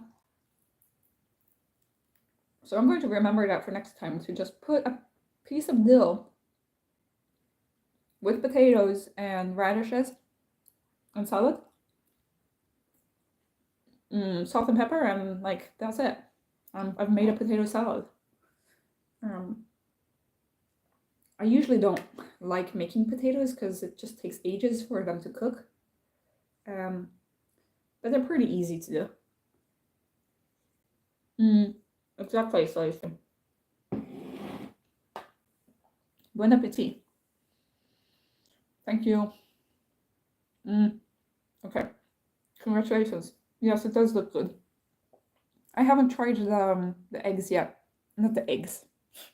What am I talking about? The cheese. Or just sign up for a restaurant because you'd be a good chef. No, I would not. I would not. I'm very clumsy, and I messed up. I messed up so many things. But thank you for the compliments. I'll take it. But I can't make food. Like on my own without this, I'm like at a loss of what to do. And my cutting up skills, even that is pretty bad. Hi, Janie Patel. Are you one of my Indian subscribers? Because I'm looking for you guys. But nobody knows. Nobody wants to say that they're from India. But apparently you're like what was it? 3% of my audience or something? No, 5% of my audience. If the cheese is not good, I think your French side won't feel fulfilled. Yeah, I know, but like I can't. I'm French, but I can't make food, which is suck. Please, from India. Yes, we just really went. When is next live going to be? I don't know. It won't be next week, and it probably won't be the week after. But you know, it's not like I'm on a schedule. I just make these lives when I feel like it, and usually I'm because these lives get so long, you know, I have to really have energy. And yes, Janie Patel is from India. Thank you. Yeah, I mean, like, I always wonder where 5% of my audience, of my view time, is from people in India, and nobody ever comments from India. So that's why I am so interested, and so glad to see you guys. So thank you for coming on. Now let's see.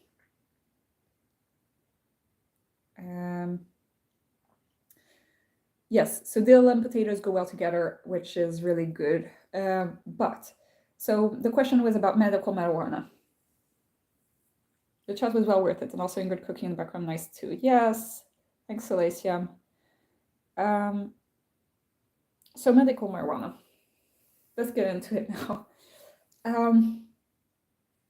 I've never done drugs, so I might be biased. Yeah, but Six Parvis Marina, I've always had a big Indian following. Like, since I started talking about MBTI. And they never comment. They're just like there watching patiently and watching my videos, but like Jane, you're the first person who's actually from India that's been on my live. So congratulations.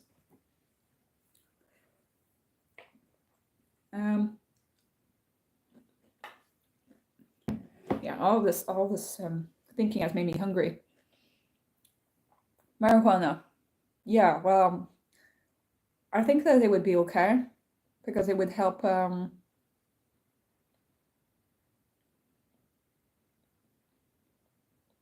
Yeah, phone addicted is better than drug addicted. That's what I tell my mom all the time because my brother is really addicted to games. But you know,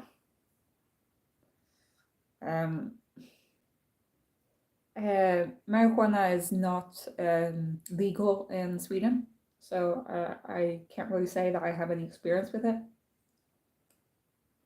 as a doctor. There are a lot of patients who their pain is not, like, it never gets better, whatever I prescribe. So yes, maybe there is some kind of thing there. And I am for legalization because I don't want people to go to prison just for smoking pots, basically. Yes, CBD is becoming popular in France, but I think that they're more strict in Sweden. Like, when I went back to my hometown this Christmas, like, half of the old like shops has become like either electronic cigarettes shops or CBD shops. And I think this is because there's a much more of a smoking culture in France. In Sweden, they have like tobacco that you have like kind of as a chewing gum, like not chewing gum, but it's like that you put in your mouth. So it's called snus, which I've never tried, but I don't know. I don't want to try anything that has nicotine. It doesn't seem like the drug for me. If I were to use a drug, I would probably use marijuana to like relax a bit. But yeah, I don't have much of an opinion on the subject.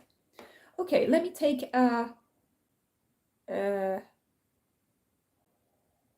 yeah, you can get in touch, you guys. Everybody get in touch with each other. I sometimes wish that there was some kind of chat function on YouTube, but there isn't. So this is the closest that we're going to get to a chat. I feel like I'm going to try to eat a piece over there. Let me get it.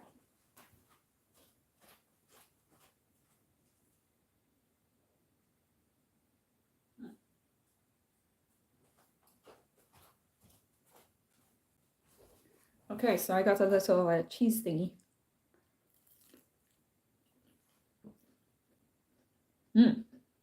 Yeah. It's good. It's kind of like a mozzarella stick or like a chicken nugget or something. I don't know. But nice. Was it worth 2 hours? Maybe. I mean, I don't know. When I went and got a massage this morning, like it basically hurt worse afterwards, and then she said, "Oh wow, you're so like you're so tense," and I was like, "Yeah, I am."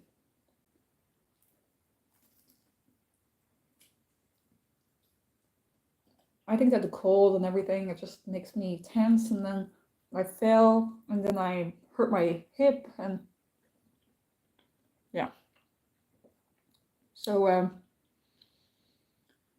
I went outside today, but I don't know how much I'm willing to go outside tomorrow because I'm like my whole I'm going to try to get out, but I don't want to fall. Like I've become an old lady who can't even walk outside my own door without tripping and slipping. So, yeah.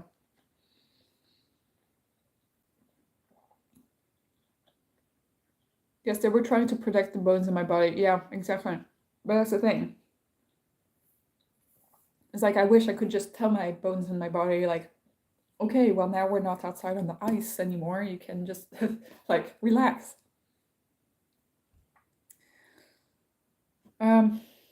Yeah, so I hope that that was the answer for your marijuana question, because I can't. I'm for legalization, but I'm not. You can get psychosis from if you take too much cannabis. So it's not without any risks, you know. And the psychosis, like if you get psychosis from cannabis, your brain is like damaged forever, pretty much. So that really sucks. So I'm a little bit, you have to be careful. It's like one of the doctors at my workplace is interested in like implementing ketamine is treatment for depression in Swedish hospitals because it's not really used in Swedish hospitals, but it is used in the US. So I'm thinking maybe, they're thinking of a psilocybin, this mushroom, magic mushrooms, kind of. How do I stop biting my nails? Like I have the habit, I don't know how to escape it. It's that's not something that I usually work with. But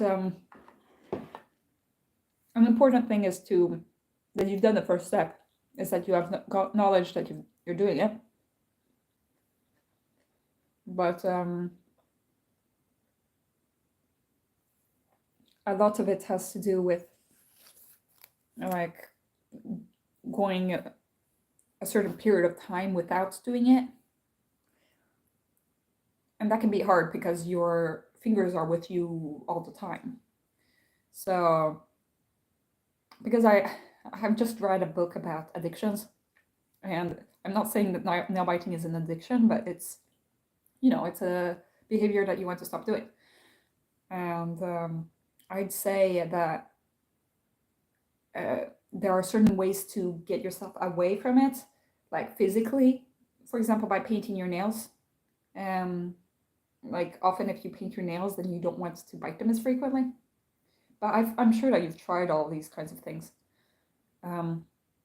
It's not anything to be ashamed about. I mean, I have friends who are my age and they have like jobs like doctors and stuff, and they bite their nails. But it does get to be a problem if it starts bleeding, and it can lead to infections and stuff. So I don't know. I don't know how to help otherwise. CBD is advertised everywhere. It's a little bit overhyped. Yes, but I do have an INFP friend from high school actually who has tried it. And she's, I mean, I didn't know that she was INFP when we were in high school, but she really is like typical INFP. She's always reading books and she's a translator nowadays. She's a translator and she's together with a girl who's also a translator, and they're lesbian translators, you know? Really cool people. But I wasn't like super friends with her during high school. But she really recommended CBD World. So, little planet, big earth thing. Oh, bye. See you next live. Well, come to my other videos. Don't just go to the lives. But yes. Yes, with Sig Parvis Manna, we just keep talking in each other's mouth, basically. Have you tried acupuncture or similar things like spike neck to rest on for relaxation of the muscles? Well, it's not like I've usually had this kind of problem. It's only come now. So it's like, I don't have any of these things. But I thought that by going to massage it would help, but it didn't help. No, I haven't tried acupuncture, but I have physiotherapists at my workplace who know how to use acupuncture. So I might go up and ask them if they have some extra time. Maybe they can help. Oh, bye, Sic Parvis Magna. Oh no, or are you just saying bye to the planets, big planet? Heated pillow and chiropractor. Yeah, I don't know. You know, it's kind of difficult for me as a doctor to do anything. I'm just like, you know, I don't want. This has only been a problem since yesterday, so I haven't like looked into all of these things. But you know, as a doctor, it's like, I double think everything all the time, and I'm like, do I really trust a chiropractor? Well, maybe not. I don't know. And I know that I should actually be working out to actually get some kind of muscles in my back, because I don't have any muscles in my back. And also, I don't want people to crack things in my back. But sure, maybe I'll check that out.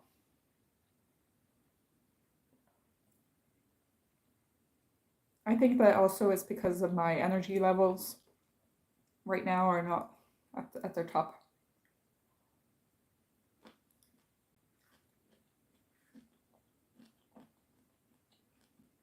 Yes, Elysium, I could lose my license if I do that, so.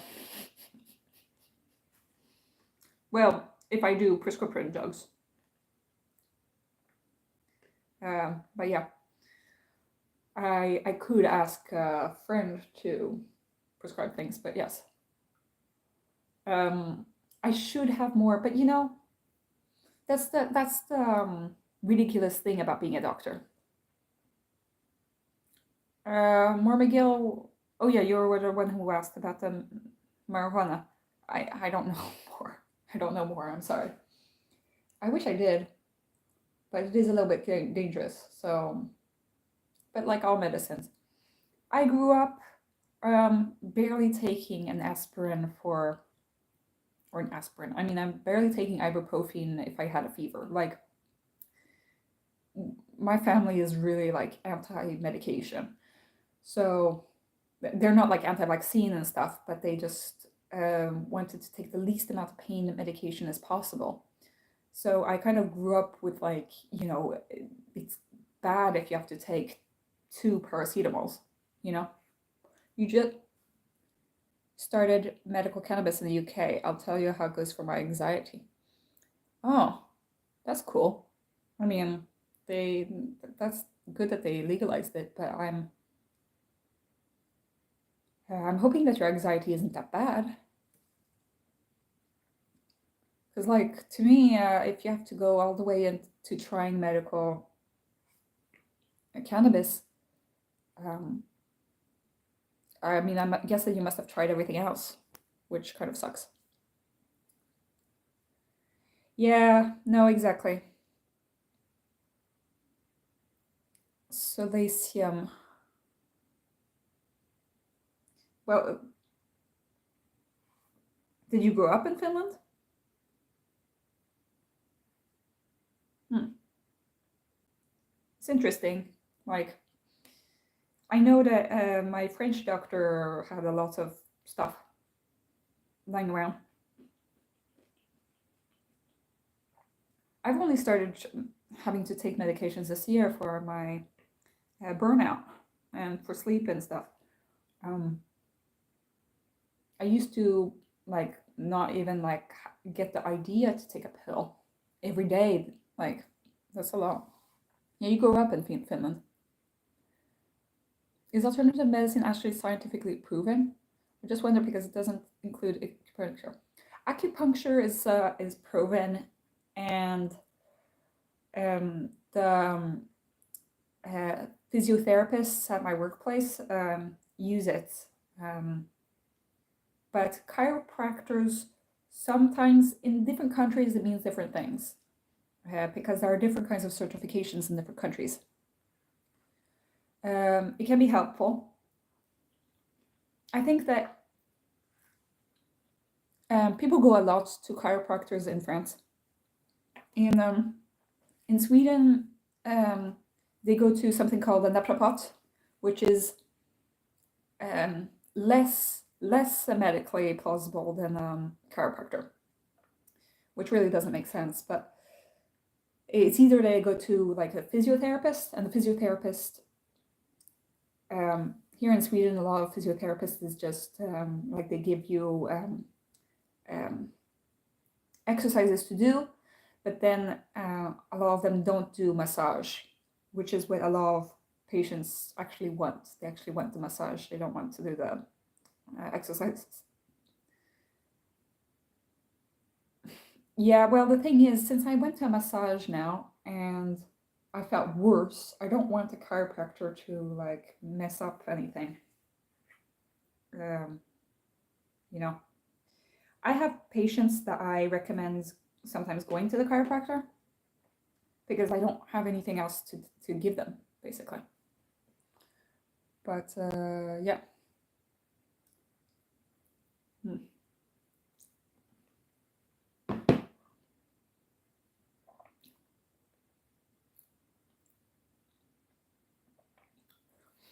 You know that in the US you can be a doctor of orthopedics of osteopathy. You can be a DO instead of an MD. And basically you're like a chiropractor because you do osteopathy. And then but you're a medical doctor. Like that thing makes no sense to me. It's basically a way to become a medical doctor without paying like millions of dollars, basically. So I'm glad that it helps some people become doctors, but I just don't understand that system. So all of these professions have different licensing in different countries, and I don't know. I usually like for me I place a lot of my trust in the physiotherapists because I know that here that like they've gone to university and that they've actually had to read a study one day in their life. You know, a lot of other professions have never had to read a study. Um, like chiropractors, some of them maybe have read studies and some haven't. And I think that you need to kind of have that kind of critical mindset in order to treat people in a way that actually is against any evidence. So that is my take on the thing. Um, and I can't guarantee that all these other professions within the parapharmaceutical area know enough to do the right thing in every situation, you know?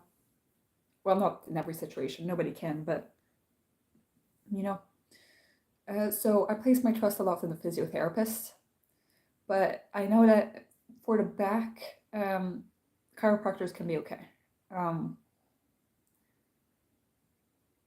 But I've seen the physiotherapist do acupuncture, and it seems to work well. The way that it does it is not, it's not because of the reason I believe in acupuncture isn't because of like the Chinese pressure points. What I believe is that, you know how there's a system of when you feel pain in one area, you'll feel less pain in another area. And it kind of like regulates your pain receptors in a way. So I do believe in that. Now, if I would want to try that, I don't know. It looks pretty scary, but like the people don't feel it. Like they're just like lying there like la la la, and I don't know. Like it seems scary, like watching somebody else having it done to them. So I don't know. I'm not going to be trying any of that soon, but if this continues, then maybe I'll have to do that. Chiropractic isn't verified at all, but they move your critical body parts. So not so with homeopathy. Homeopathy. France is really into homeopathy, and like I'm not really into that. We all have an inner storm, often from anxiety, fears, insomnia, curative feelings that need some work. I hope you get in good terms with them. Yeah, I'm sorry about all of that. We all have some of that. Osteopath is not considered as a doctor, as you know. Yes. No, osteopath is not considered as a doctor. But I know that a lot of people went to the chiropractor or the osteopath. Well, it's often it's like osteopath is a chiropractor in France. And a lot of my friends and my mother's friends went there. Oh, are you against homeopathy? Yes. I wouldn't be a good doctor if I weren't. Like, I know in France, doctors like homeopathy, but logically, it makes no sense.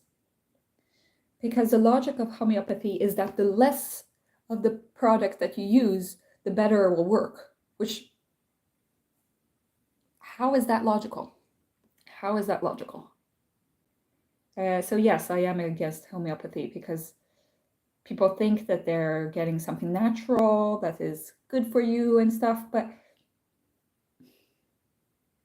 well, it doesn't hurt maybe, but some homeopathy stuff actually interferes with other medications, and that's not, that's not where you want to start getting medical problems because of that. Bad insomnia and anxiety for Mormigil. That's pretty normal for NFPs. Yeah, it's more normal for all of us. But yeah, it's hard. It's hard being an INFP.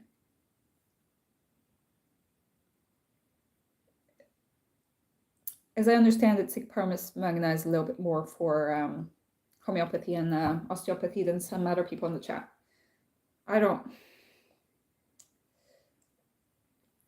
I wouldn't recommend anybody to try homeopathy. Though I would maybe recommend somebody to maybe try chiropractor if it works. And the healing power of the mind? No. Homeopathy relies on these substances that are mixed, like super diluted, and putting them, like mixing them with things and putting them on parts of your body. Or eating pills that are mostly just like sugar pills with like 0.1 microgram of some kind of substance.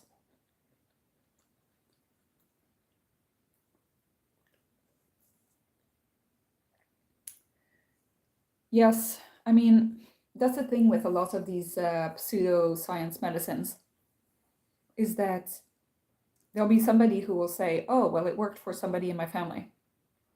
And I can't argue with that. But, you know, do you really think it was the homeopathy? Or was it just luck? You'll never know because you can't do studies on these things. And the only way to know for certain that these things work is by doing a study.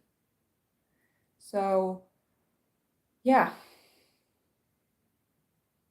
I don't, I mean, it's usually safe, but some things are not safe. I actually, to tell you the truth, I actually went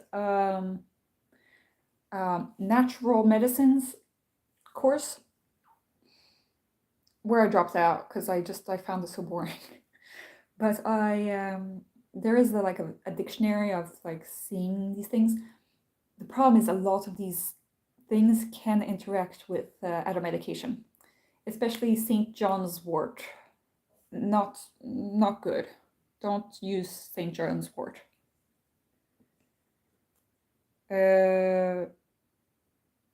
Yeah, so I'm not going to say that like people who use homeopathy are stupid, but what I'm saying is that, you know, why are you so sure that it works?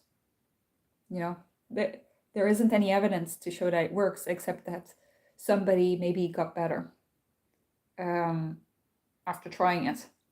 But maybe there were some other things. It's not like double-blind study. It's not. It could easily have been placebo. You know, so that's where I get a little bit frustrated when people come to me and ask me about these things as a doctor. Then I get like, how am I supposed to answer this? You know, people respect my expertise and I can't say anything about it. Personally, I'm not against like somebody taking vitamins. You know, multivitamins. That's fine. But there are some of these homeopathic things that are a little bit, you know, diving into the, you know, more dangerous stuff, which is like the,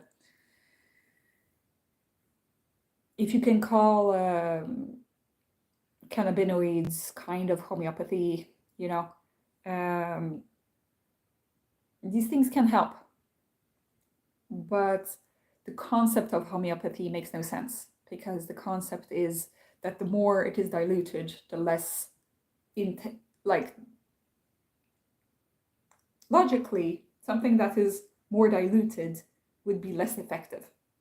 But in this case, homeopathy like prides itself on that it is so diluted. So that's where I'm like, what is this? It's just a way of making money.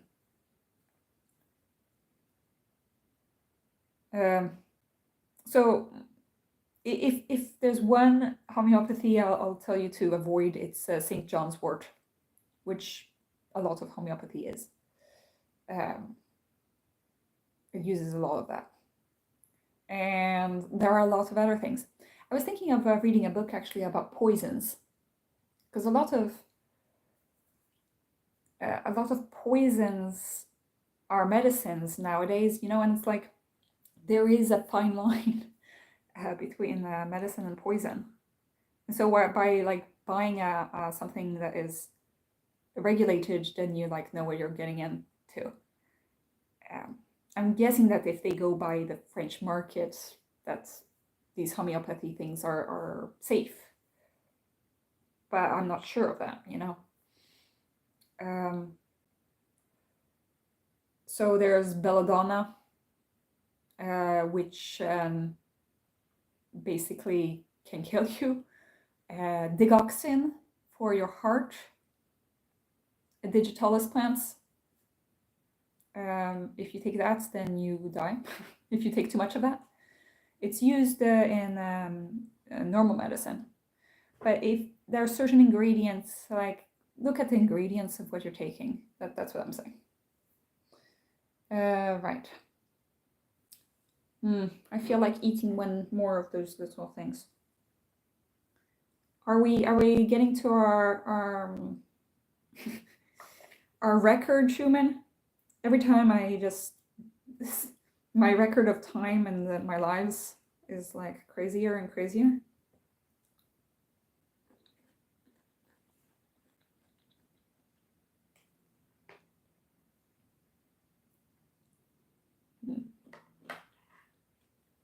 Mm. It's interesting because the creme fraiche mixed with the radish and now it's pink. Like the sauce is all pink.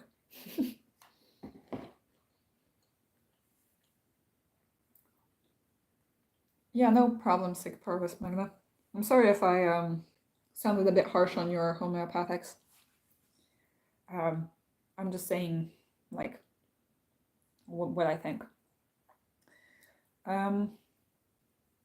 Yeah, so my next video is going to be about hoarding, and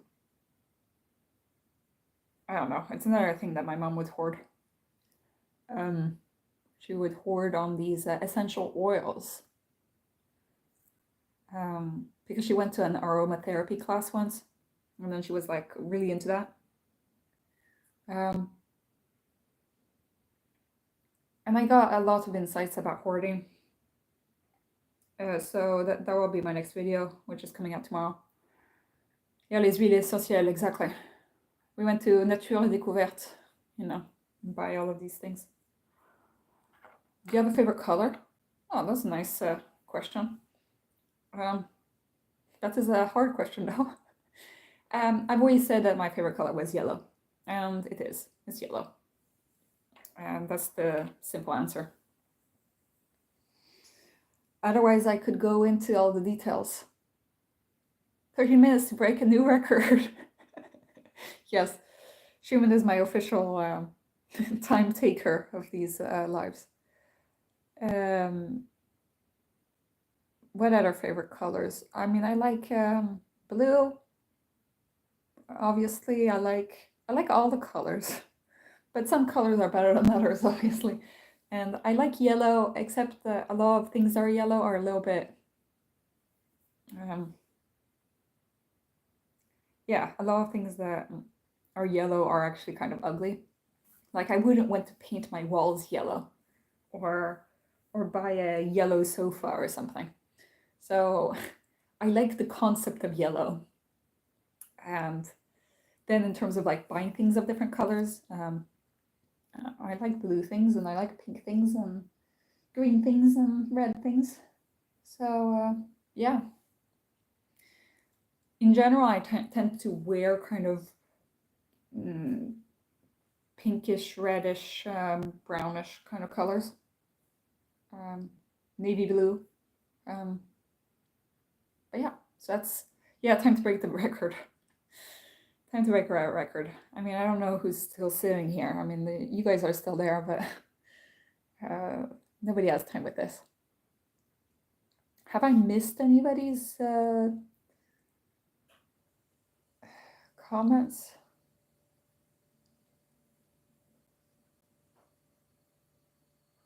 There are points of the body where you could relieve pain, but I don't know if that's a valid thing. Yeah, exactly. Because I'm like, you know, if you press a certain point on your ear, it would like alleviate pain in your stomach or something, and I don't really believe in that. But acupuncture is like the practice of putting needles in certain muscles to alleviate pain. That's something that I believe has been tested.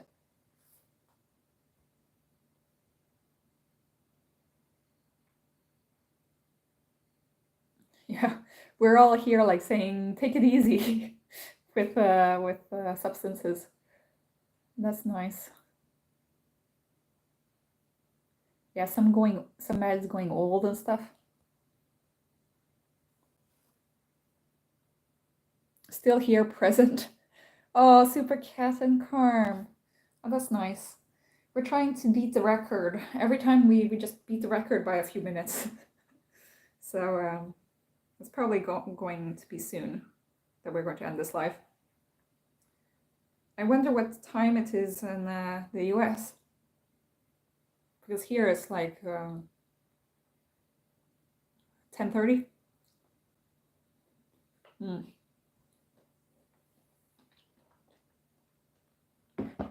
And Supercat is in Germany.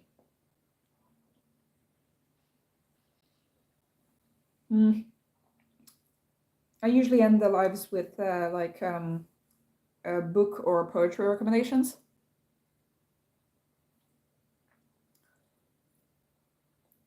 Yeah, I don't know where Gorba lives, so I don't know where what time zone.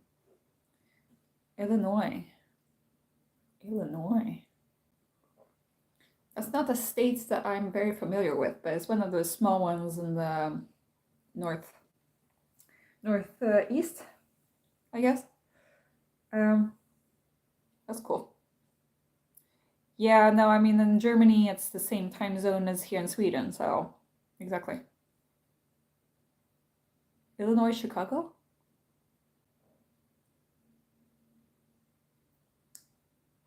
Yeah, is Illinois? No, that's Michigan. I don't know my states. Wait, so Chicago is in. Wait, so Carm is near where Psychastral, Brendan from Psychastral lives. Or maybe maybe your neighbors and didn't know it.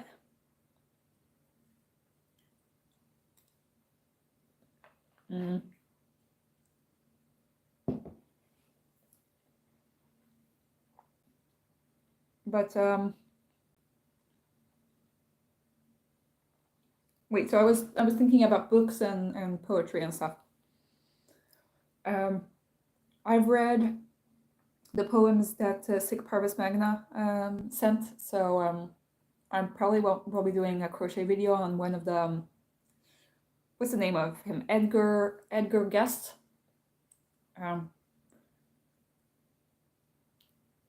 I got two of them, so I have to choose. It's not easy to choose. The Walt Whitman poem is Edgar Albert Guest. Yes, I like his name. Like he's always going to be a guest. he's never the host. He's always the guest. But his poetry seems nice, and but the Walt Whitman one is way too long, so I can't. So I can't read it. Is he English or French? He's English. If you have any French poetry, Six Parvis Magna, I'll be willing to try that. Oh, American, yes. Blues Brothers. Spinguli for corny old B movies? Confusing. I don't understand anything, Carm. Okay. I do not understand these references. I mean, I know Blues Brothers, but Svengoolie? Who's that? Is that a person? Yeah, I mean, there's a lot of the US that I don't know. A lot of the US that is just to explore. I'm thinking like the Chicago thingy will never pan out, but I didn't really do want to. Le poème en français difficile à comprendre. Okay. Old Chicago person talk. Okay. I'm like imagining the gangsters talking. I don't know. Like in the American old films. I mean, I don't know. I've never been to Chicago, and I don't know. Maybe I'll go there one day. Al Capone, yeah, exactly. Yeah, so that's kind of the vibe of Chicago, I guess. But so it's 3 in the afternoon there. That's like in the middle of the US, I guess. Yeah, I can't do math so late at night. Oh, Sic Parvis Magna. I've already done one of the Fables de La Fontaine. I've done Le Corbeau et le Renard. The crow and, well, the raven. The raven and the fox. So check that one out, because I really like that one because it's a raven. So yes, but there are a lot of other Fables de La Fontaine. The Cigale et la Fourmi and all those. We have a really big lake there, Lake Michigan. Yes, exactly. So you've got Lake Michigan, but you don't have the state of Michigan. Like Chicago is by Lake Michigan, but it's not in the state of Michigan. But I guess it's because like you have the lakes and yeah, the state lines are kind of weirdly put up there. But I wonder what latitude you guys are on, because I mean that's pretty far north in the U.S. Les Contemplations de Victor Hugo. That is something I thought about, but I think that one is pretty long. Or isn't Les Contemplations? Isn't that a pretty like a recueil, the poem, like a book? Or maybe there is a poem that's called that. I actually did one of Victor Hugo's poems that was from Contemplation. What was it? Yes, is that okay? What was the poem? Dans l'aube, à l'heure où blanchit la campagne, je partirai. Je sais que tu m'attends. I've done a video on that one, but maybe there are other ones from that. Okay. Demain dès l'aube. Michigan is a state east of us. I still have trouble with geography and I live here. Yes. Yes, I did that one. So yeah, check out one of my poetry videos.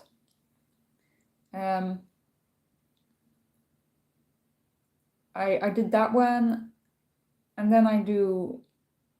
Schumann really likes the romantics, so I'm going to have to find more romantics poems. I mean, technically, Victor Hugo could be seen as a romantic, but he's also kind of a realist, so I don't know. The Great Lakes, I'm a big fan, and I haven't ever seen them. Yeah, that's the whole like thing is that Psych Castro wants to organize that we all meet up in Chicago, all of the INFPs and friends of INFPs. Alphonse de Lamartine, yes. Sic Parvis Magna. I've done one of his. I've done Le Lac by Alphonse de Lamartine. But yes, I'm going to keep doing those types of poems.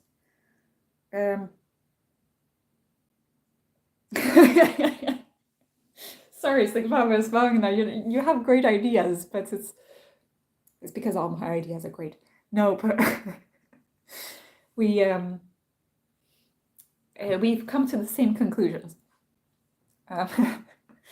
Because those poems are good. They're good poems. But yeah, it's kind of funny because, oh, thank you. Keats, Clare, Wordsworth, Shelley's Byron. Okay, let me just write these down.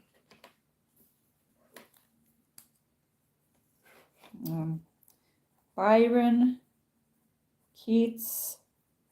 This is like old poet society kind of stuff. You know, if you've seen the old poet societies. Clare, Shelley's. It looks like an ocean. Yeah, I've seen pictures of Lake Michigan, especially during the winter when it was iced up at one point. That was crazy. It's probably iced up now because we're going through a cold wave right now. L'Albatros. Sic Parvis Magna, like we share the same brain. I've already done that one.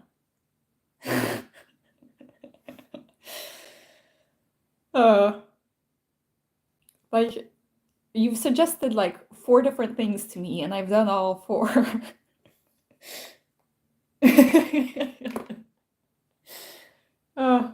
Yeah, I guess that there is no originality in my ideas. But it's kind of funny because Psych Castro or Brendan made he just did a video about, you know, that you're an INFP 4-wing 5 if, you know, and he talks about what INFP 4-wing 5s do. And then he references me, and I'm not even an Enneagram 4, you know? So I had to write in the comments that I'm an Enneagram 6. He was like, oh, sorry, I thought that you were an Enneagram 4 because you... What did he say? It was because I had eclectic tastes in that I did, like I wrote poetry, or like I read French poetry and did crochet. And I was like, what? And I was like, yeah, okay, well, maybe that's kind of unusual, but it's not, that doesn't mean I'm an Enneagram 4 because of that, but okay. Need to catch up on the poetry vids. My internet has been finicky. Been going between Whitman and Dickinson. Yes, I've gotten the recommendation of Walt Whitman from Sig Parvis Magna, and Dickinson. I really love Dickinson. I should do more of them. I actually made one video on Dickinson that was specifically for my English teacher.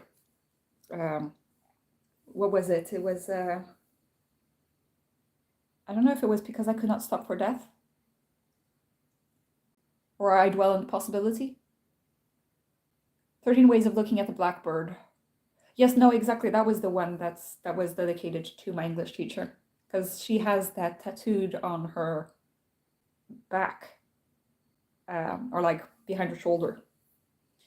So I was like, well, what's that? You know, when you're like a kid, you're like, oh, what's that? And she was like, yeah, it's a tattoo of my favorite poem. So I did a video for that, and I sent it to her because she's still following me on Instagram. But yes, that was really good. And every time I see a blackbird, I think of that poem, 13 Ways of Looking at a Blackbird, because there are a lot of blackbirds here. And and it's often like that it's like, there is nothing, especially in winter, like there's nothing except for a tree that is bare and a blackbird. And the blackbird is just there. And then you're like, oh, like, this means something, but I don't know what. You know, something is happening. Okay, Schumann, have we gone over the limit? If you're still here, Schumann. Because you're keeping track of the time. Yes, but please check my poetry videos. Yes, we've gone over, yay! Yay! We've beaten the record. We've beat the record. Okay, well, let's stop this video before it gets to 3 hours long. Okay, yeah, new record. Ooh. Yes. I don't know. I don't think I can make videos longer than 3 hours. This isn't going to be sustainable in the long run. But yeah, it was nice talking to you guys. And I'll be coming out with a new video tomorrow that is kind of interesting, at least in my mind. I'll be looking at the poetry that you sent me, and well, the different recommendations, and I'll probably try to do a crochet poetry video. I need to squeeze my brain to find poems you didn't do. Well, I mean, I could do others from the same authors. I mean, you know, the authors have done a lot of poems. But yes, keep looking, because I think that I've gone through quite a lot right now. But I really do need to start a new crochet project or something. Instead, I've been doing Duolingo. We're learning Japanese on Duolingo instead of actually focusing on one thing at a time. So we'll see. Maybe next time I'll teach you some Japanese. I don't know. Okay. If there's nothing else, we'll have to shut down and so that I can finally eat my cheese. Okay. So let's just say bye, everybody. How did it go, the Duolingo experiment? Oh, I mean, it's going well. It's going well. Thank you, everybody. good night, or good afternoon to Carm, who's in there. You also learned Japanese. That's cool. Take care. Bye. Bye-bye. Bye-bye. Bye. Thank you. Let's stop this. Au revoir. Bye-bye. See ya. Happy hanging out. Okay, I'm turning off.